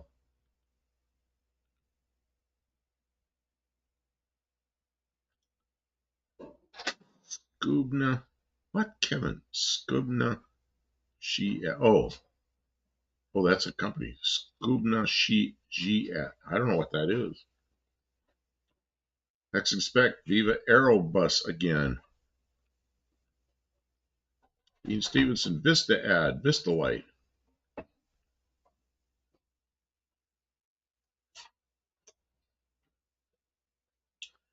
Mexican spec. We don't follow Canada. They follow us. What about England? What about South Africa? What about Australia? What about New Zealand? I'm sure there's other places that speak English.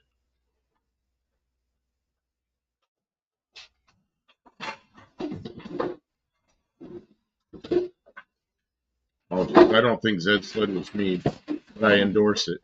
Yeah, I don't remember who it was. I thought it was you for a second. I thought, no, it's somebody else. I don't remember who it was. I think Zed Sled's a good name for it. Next expect when I get into an Uber, I ask the driver if he has had problems. I've gotten almost all of them saying they got 300,000 to 400,000 kilometers on their cars.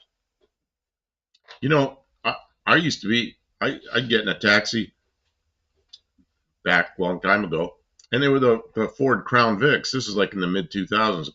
Ford Crown Vics, and they were all old police cars. They painted yellow, and you know that when you open up the door, they're still black and white, depending on which door you open. And they all had over 300,000 miles on them.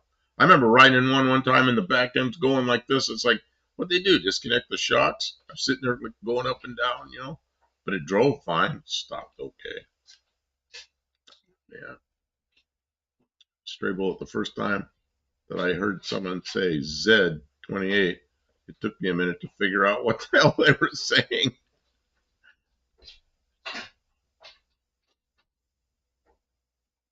God, what's the other thing I used to hear Canadians say all the time? Yeah, there's something else I used to hear Canadians say all the time. Well, I know there's a guy that I was working with as a Canadian. He always said Z.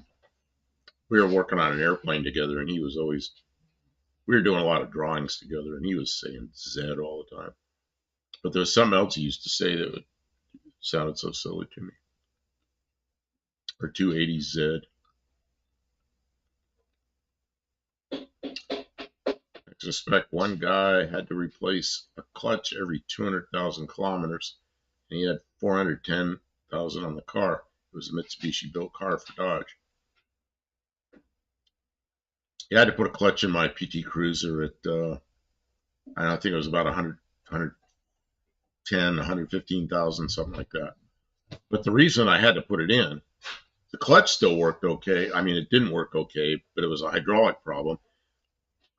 It was a single master cylinder, of course, but you stop with the clutch down to the floor at a stoplight, and the car would start to creep forward because it would start losing pressure and start releasing the clutch. So and that thing, you can't buy components. You could buy the whole thing already bled with master cylinder, slave cylinder, all the tubing and everything. You bought the whole stupid thing. Well, at that point, we decided to do a clutch at the same time.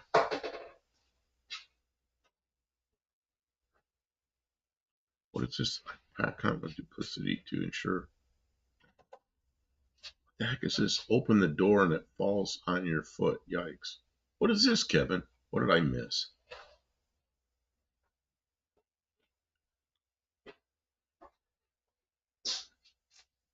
Oh, says, yeah, I think the name I had for that was Smedley. I remember that name. Somebody Smedley.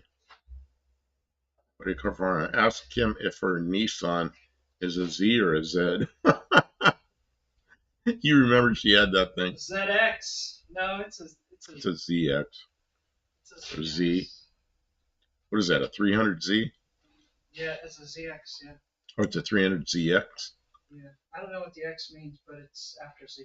Because I thought the X's were like a four-seater and the Z's were a two-seater. I don't know. What is it? Is it a ZX or a Z? It says ZX on the back.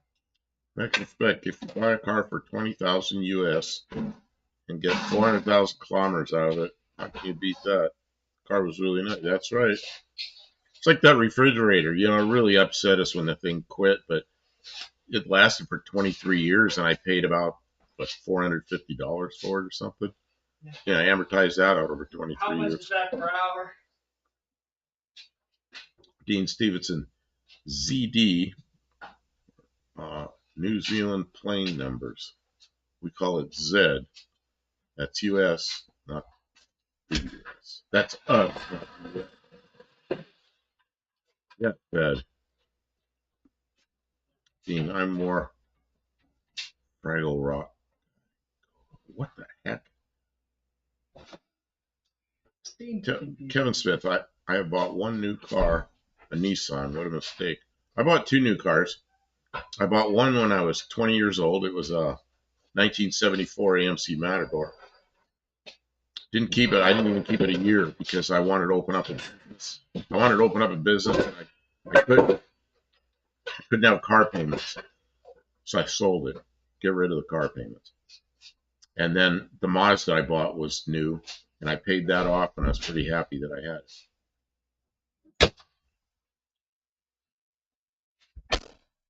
I didn't fix the fuel gauge yet. Mexican Spec says, you know better than that. The 2+2 was the 4-seater.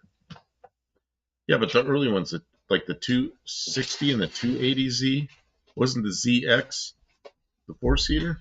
Wow. I don't know better than that. Dean Stevenson, hey, the Lebanese manager of the company saved a lot of money out of that car. Shay Roll, ZX was the late model 280Z.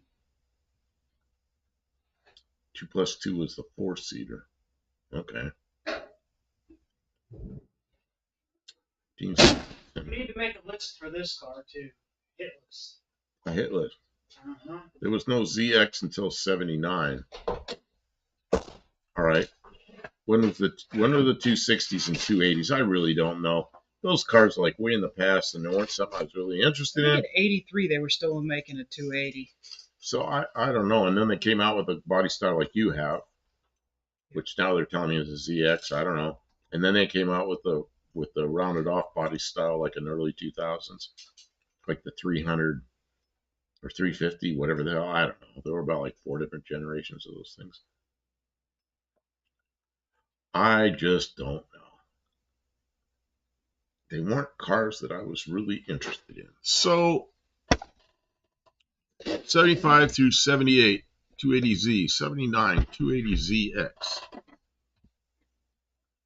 74, only 260Z. Well, the 240Zs, I don't think there was ever any 4-place ones. The 240Z, I remember those well. After that, it's kind of holy moly, that's a lot of trivia. 280Z was the same as the 240. The ZX was the longer one. See, that's what I thought. The ZX was the longer one. But everybody's telling me that's a 2+2. See, I thought the ZX was the longer one. 280 came out in 76, I believe.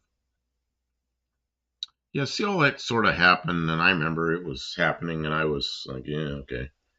It's not something I was going to buy. But I did do a lot of radiators for 240s that people put small block Chevys in. Where's my little table? It's that. Kevin, that sounds horrible. What are you looking for? My table. I had to move it because people were saying I wasn't in the picture, so I had to make space. Where did you move it to? I don't know. Okay, we'll do it without a table.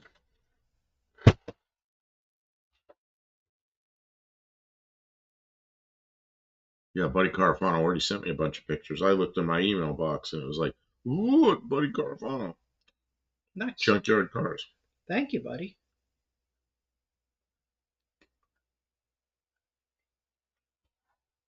Missed my table.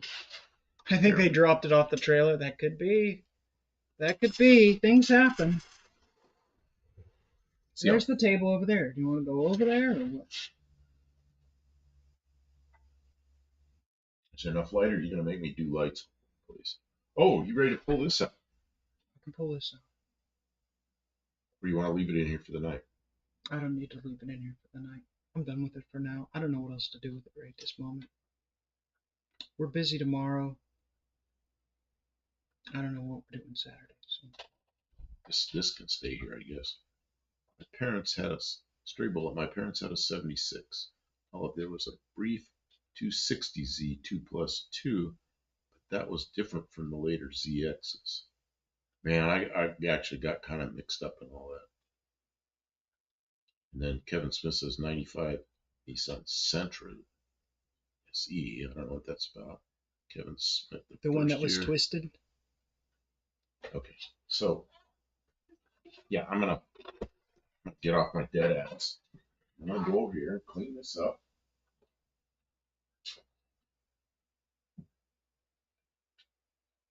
I don't know where this goes. Does it go up there? Does this go up here, Ken? Mm-hmm. I can tell you just ran out of gas. Kim? I can tell you just ran out of gas. Mm-hmm. Yeah. I know when that happens. Because you're like, oh, full energy and stuff.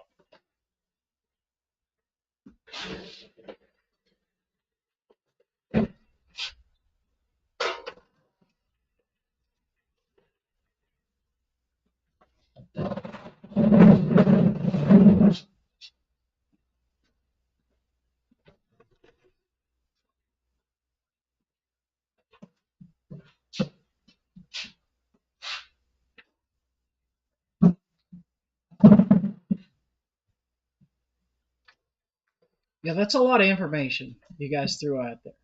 It's cool though. I like the Nissans. The 300 just like kind of fell in my lap for next to nothing. But it wouldn't be my first choice of those cars. I may never even get to it, which is disappointing. It's that OZ? Yeah, it's kind of neat. We got this. It's like It's a neat car. It's in a stack of projects. It is. It's deep in the pile. Huge projects, and they've got a lot of them. I gotta get it off the trailer someday. Yeah, because it's hogging the trailer. But we don't use the trailer much. Well, it keeps the trailer from getting used. Oh, I see. Because the cars on the trailer, we don't go get more cars. There you go. It's a perfect excuse. Okay. Can't. Trailer's full. Go. But Del Campo here, we got some studs stuck in the head, and I got to get them out. And, they make easy outs where you drill a hole and you get the easy outs. But what I prefer is these things. What the heck? These are drills that are wound backwards. And what they do, let's see if I can get them open. A drill sometimes will get stuck and stop. Well, the whole idea of these is they're wound backwards. So you drill backwards, and when it gets stuck and stops in the stud that's stuck, it winds the stud out. It pulls it out. And at least it won't force it in there further. So that's why I have these left-hand drill bits, or counterclockwise drill bits. So we can get the studs out of the head. Interesting tool.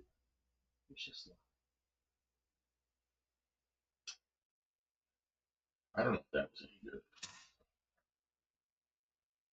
I kind of played it by ear, and I didn't play it by ear very well. I think you could have been a little more concise, shave 10 seconds off of it, but I don't know.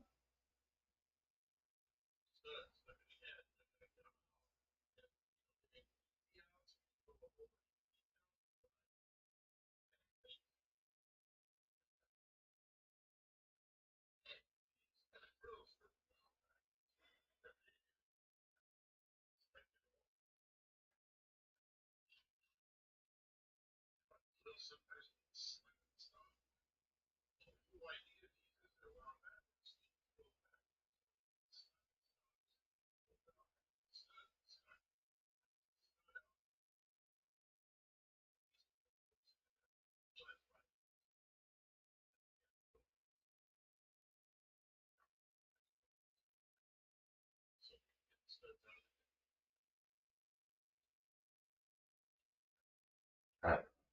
Try it again. Okay, everybody, should I do this twice? Do it again. If it's not good, I drive a Rolls Royce because something, I don't know what Dean's saying there. It's a regular drill bit, reverse drill bit. Do you want to do any more setup? I took it out of this box. Okay.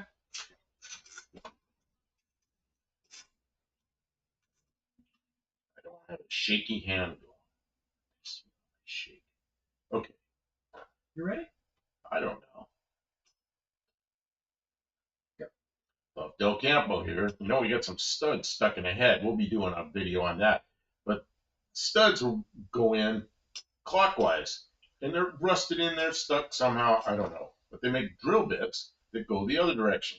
Because if you're going to use an easy out, you got to drill down in there, and then put the easy out in and try to screw it out. What I prefer are these drill bits that are wound backwards. They're a left-handed drill bit. So when you drill down in the stud, if the drill bit gets stuck in there and grabs, it pulls the stuck stud back out of whatever it's stuck in, instead of jamming it in there further. And you probably don't have to use an easy out. So reverse left-hand drill bits, pretty nice tool to have. Okay, 45 seconds. Let's see what it looks like. That was a little more concise. The other one was a little fumbly. Yeah, it was fumbly. That's what we don't want fumbly videos. Can you look at that while I review this? Hi everybody, we're making it short. The shop in Vegas that specializes in Z cars and Maximos is always busy. Maybe that was just a second. I can't hear what I'm saying. Can you get a little closer to them, and then I can hear this, or I'll walk somewhere else. I can't review my headphones on. No such thing as an easy out? Yeah, it's a difficult out. We have some easy outs there. How do you get the stuck stud off the drill bit when you're done? You throw it in the trash. If you've extracted the stud from the cylinder head, you have saved yourself enough money that you can just chuck it in the trash, and it's all success. It's all gravy from there.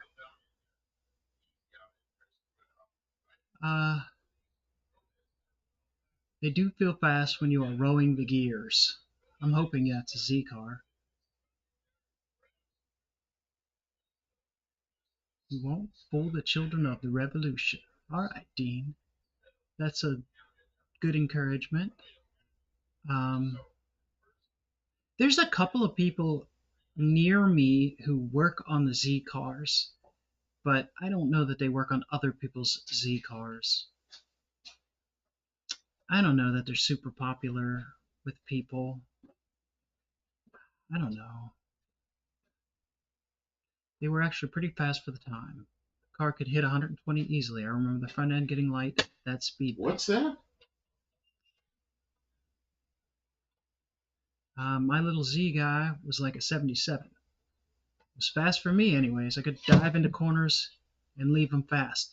Like, I think it's a 3-liter V6. They have a dual turbo model of that V6 that's a monster. And it's got I think it's like dual overhead cam. It's got variable valve timing. It was ahead of its time. It was a really powerful little package in the car, but the complexity is what kind of kills it. The old Z cars are extremely popular. The V6 cars not as much. Yeah, there's not as big a following, but they can be really fast cars. I think they can be a lot of fun. I think a lot of people just want to put an LS in them anyways. Kevin Smith says I would weld a nut on and back it out. No, it's going to take more than that. It's way too far gone for that. If you were here when we were fighting with it, we had like a big amount of studs still sticking out, and we coiled them and heated like all around the casting where it threaded in, and then we coiled it again, and I tapped on them, and then I put a pipe wrench on them and twisted and twisted and twisted. She was able to hold it. She was able. I had a lot. Well, I had enough twist that I eventually just twisted off flush with the block, and we did that with like 4 of them. You got 2 of them out. Some of them came out, but the ones that didn't come out, the weld nut trick is probably not going to do it. We're probably got to drill them out. But if we're lucky, we can drill them, and by then they'll have swollen and contracted enough that we can extract them. But I don't know. We're just going to do what we can. If we have to, we'll drill them and helicoil them or whatever. I just don't want to do it in the car because we're likely to cause damage in the car. And if I got the head up on a bench, we could see what we're doing a little better. I could The do it. V684 model has a lot of tech on the dash. Yeah, they're daunting. The 2.8 inline 6, yeah, that's the one that everybody loves. What is this? Especially if you have the head off. What's that? You weld the nut off. I think we're far beyond that. It's unfortunately, it's broken off flush with the head. I don't want to be doing that. It's like, yeah, I know. It sounds like an attractive thing to do. And I've done that kind of thing before. But by the time they're this far and I start welding nuts on, they just twist it back off. And then I got a big hardened thing where I welded. Now I got a drill where I welded. It's like, just do it right. The early 240s are pretty valuable now. Yeah, who was the guy we were next to at No Name Nationals? He said he spent $10,000 on his car. That was a 260, and that was he said it came from California, so it was really clean. What's his name? It was $10,000 to start. He started with a project car for 10. So. What's his name? Brian.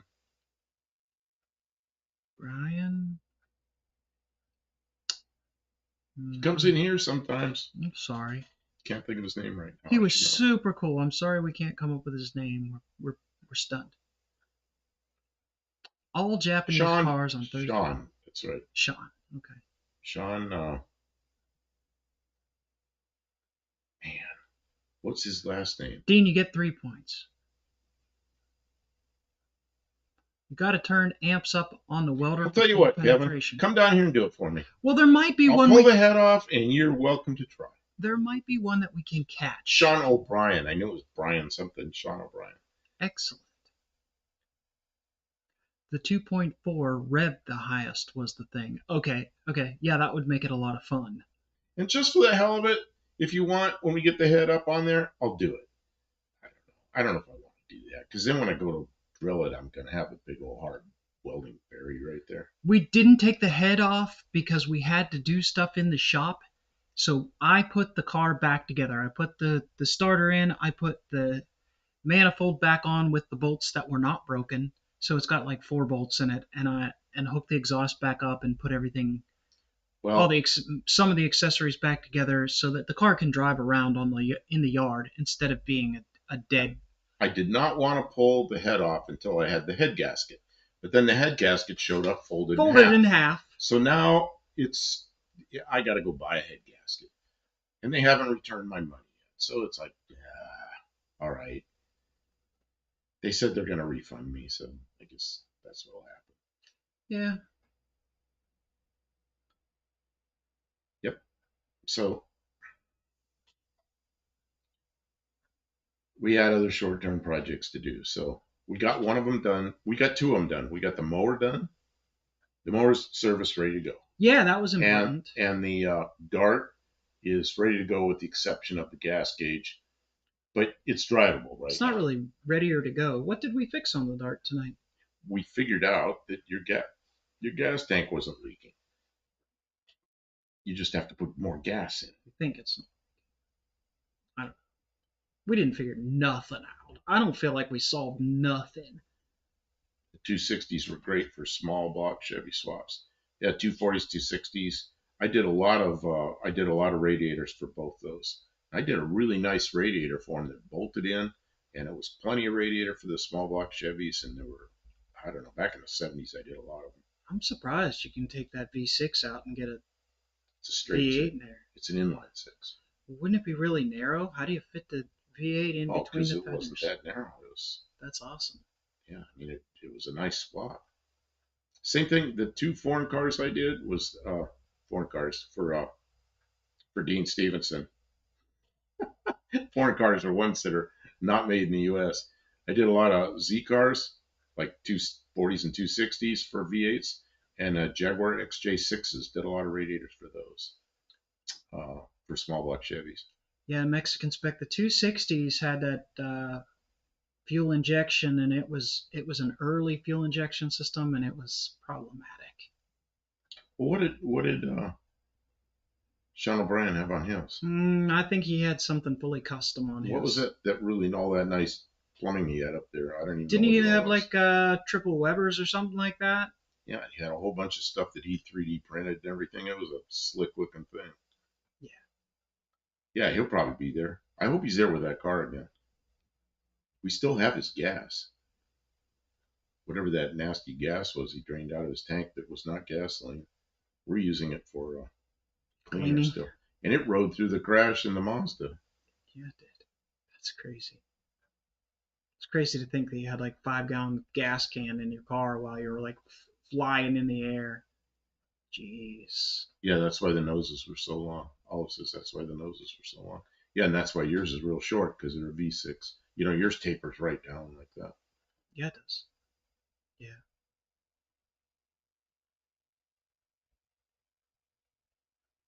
None of them worked well, not the carb and not the FI. That's probably why people just went with a Chevy then, because it was just like, well, just put a Chevy in there. How did you like Steve Leto? He wrote about the Chrysler turbine car. I think Mexican Spec goes in there, and you're not a mod in there, are you? In Steve Leto's lives? I've only been in one of Steve Leto's lives. Mexican Spec was there, and I think Dean Stevenson was there. It's like, man, it's like our lot. Dean Stevenson's foreigner cars, any car not in the 50 states and 16 territories.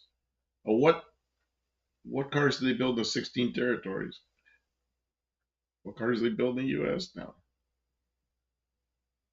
He is an interesting guy, Mexican Spec. I agree. Mr. Leto? Oh, yeah, Danny Boyd was there. That's right. Oh, and Kevin's been watching. Yeah, I've been watching for years, too. I've learned stuff from him. He's authoritative as far as he knows what he's talking about, so you can kind of get a professional opinion on some interesting. He comes up with some topics. Not everything is the most interesting thing he's ever covered, but hey, you just got to cover what's the news that is. Bosch Jetronic, a West German EFI with great quality Japanese parts. Yeah, but I guess when it gave you trouble, it was problematic. What And was people that were on? used to carburetors. What was that on? I think that was on the Z cars, like a 260. They had that Was it? Jetronic. I don't know what it think, was. and like people, it was early in the development of that kind of thing. Most of the mechanics, they didn't understand any of it. They didn't understand how it worked. So when something went wrong, they didn't know what to do with it, and it didn't even have a thing you could plug in and it give you any diagnostics. So you really had to kind of have you had to have enough interest in it to figure it out. Steve turns on slow mode on comments because there's so many chats.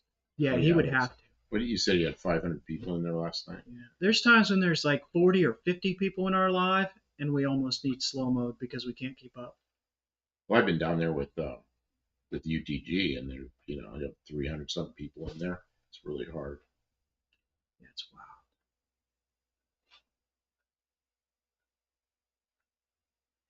Factory fuel injection worked fine. Didn't give me trouble. Let me pull lateral G's.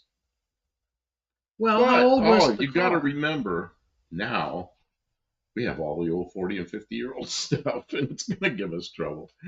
So I don't know. There were a lot. I did a lot of conversions. I didn't do the conversions. I did the rating. I mean, when they were new, they might have been good for I don't For a know. long time. They were good for as long as they were, and then when they gave you trouble, just like the 300s, because I've done some research about the car as I've owned it and it's sat there without me touching it, and it seems like the car has a lot of complex wiring and computer controls for like the cam timing and stuff like that.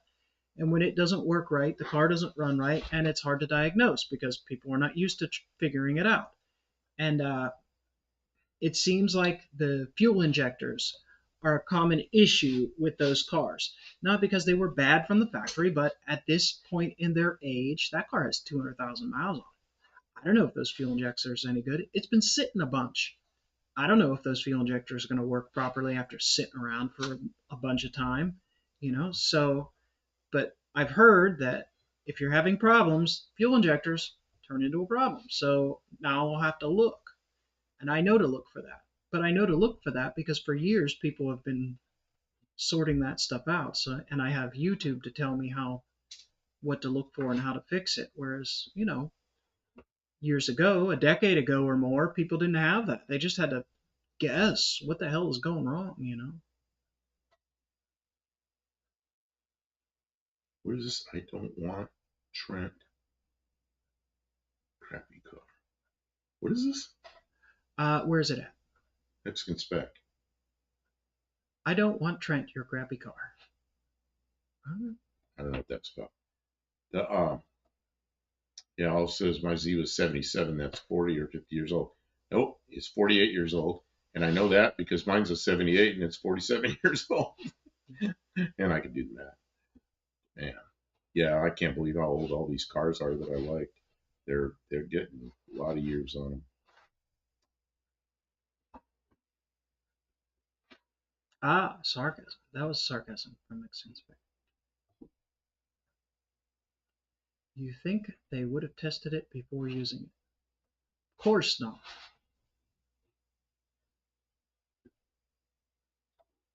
Steve Stevenson, Redbird security ad. Oh, that's right. You guys got advertisements, maybe. Thanks for enduring advertisements. You get 2 points. Redbird security. Never heard of those guys yet. Yeah, I wouldn't rent a car from Hertz. I don't think I'd rent a car from anybody right now. I had a friend that rented a pickup from Hertz, and it's when it had the spare tire under the back. Like you look right under the bumper. And this was probably 10 years ago.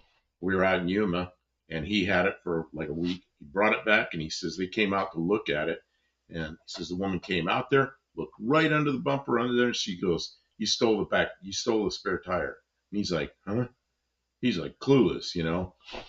And she goes, "You took the spare tire, it's gone." They charged him $700 something for that spare tire. And he didn't, when he did the inspection, when he picked it up, he never even thought of looking under it to see if the spare was there. So he got nailed for a spare tire. And so that was the end of Hertz for him, and probably for me too. Last Hertz I had was that HZH Corvette. So it was the Hertz Corvette. And that was in 08. The last time I rented anything from Hertz. They always experimented on the most expensive cars they made. Why Oh, put yeah. a 4.1 liter aluminum engine in a Cadillac? That's how they did it. Yeah, they did the same. Ford did the same thing. It was The newest, fanciest technology. Thunderbird always got the stuff. I suspect $700 for a spare tire. Oh, you know what they do? They just put it on his credit card. It was a like a Ford 3/4 ton truck, and it's a spare tire and the wheel, and yeah, that's what they charged him. Put it on his credit card. What's he gonna do? Argue?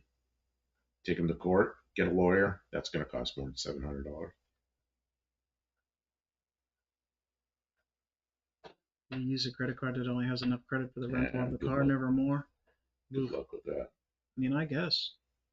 If you know you're dealing with thieves, I guess you have to use dirty tactics. He was not happy. I know that. $700 on top of a rental. Well, and they knew, because he said they came right out there and looked under, and that's the only thing they inspected. Yeah, They knew that spare tire was missing before they rented it to him. Mm-hmm. And they got him. They got him. Should have rented it for another day and gone to the wrecking yard. They know it's gone. They come out there, there's a spare tire under it. The Bendix Oldsmobile 350 sequential port injection in the 3-year rear drive Cadillac Seville was perfect. How hard would it have been to put data logging on that? Instead, Cadillac kills it. The stuff that they do. Some manager that had that said just decided to do it. Yeah, I know. Hertz has charged people to fill gas tanks on electric cars. Yeah, I know that. Yeah, didn't Steve Lato talk about that? Yeah. Oh, I don't want to get into angry conspiracies. It's pretty long. We've been going for more than 3.5 hours. Yeah. Can we be done? I know I started a little late, but it's late. We have stuff to do tomorrow. Yep. Okay. Did you get a short then? I got a short. I'm good. I'm good with a short. And let's see. What else went on? I don't know. I would have liked to have gotten more done on the car, but that's just life. I looked at things and I don't know. Now we know more. Yep, I got to visit my stepmom tomorrow. We're both going over there. Yeah, we're gonna hang out, be social. And, she goes, please come over here and help me. And then she goes, I'll take you out to dinner. I'll take you anywhere you want to go. But she goes, you got to drive. Okay. Sure, we'll do that. We get to go out to dinner tomorrow. Okay, that sounds good. Olive says, let's declare victory. Yeah, victory. We did it. We got all the work done that we're going to do. Done. Exactly. You guys are great for being here. I appreciate it. If you are a YouTube subscriber so you don't get advertisements, you get 2 points right now. Mexican Spec says, I bet Kim will get on the ladder, not Buff. You know what? I'll get on just for that, I'm going to do it. You know, who put up the smoke alarms in this house? You did? I did it. Oh, okay, cool. And when was that? I know when it was. I don't know. You went up to your friends in Pittsburgh to do something with her moving, and I put all the new smoke alarms in. Well, thank you. So I did it on the ladder.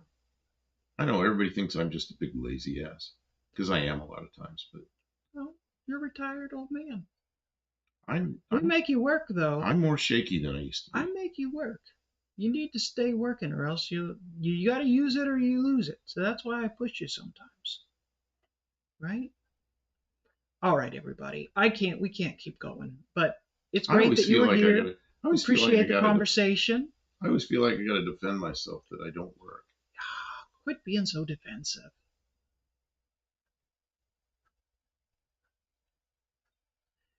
We'll see. If he's feeling at all shaky, I will not allow him on the ladder. We'll see how it goes. I can probably just reach because I got the longest arms in the whole world. I'm closer to her age. Yeah, she's 20 years older than me. We'll be safe. Anyways, I don't know when we'll be back, but we'll definitely be on Tuesday. We might be back, I don't know, Saturday or Sunday. Sometimes we do that. I don't know what we're doing next. Maybe we'll bring the Z car in. What the hell? No. But it was cool talking about it. I want to take everything. I want to take everything out of that Z car, and I want to make a rat rod. I want to put it on like a frame with a V8 up there and a big old radiator up there, and I know you're not going to want to do that. But oh, I don't care. Big wide tires, about like this big in the back. All right, you guys are great. Thanks for being here. We'll see you again soon.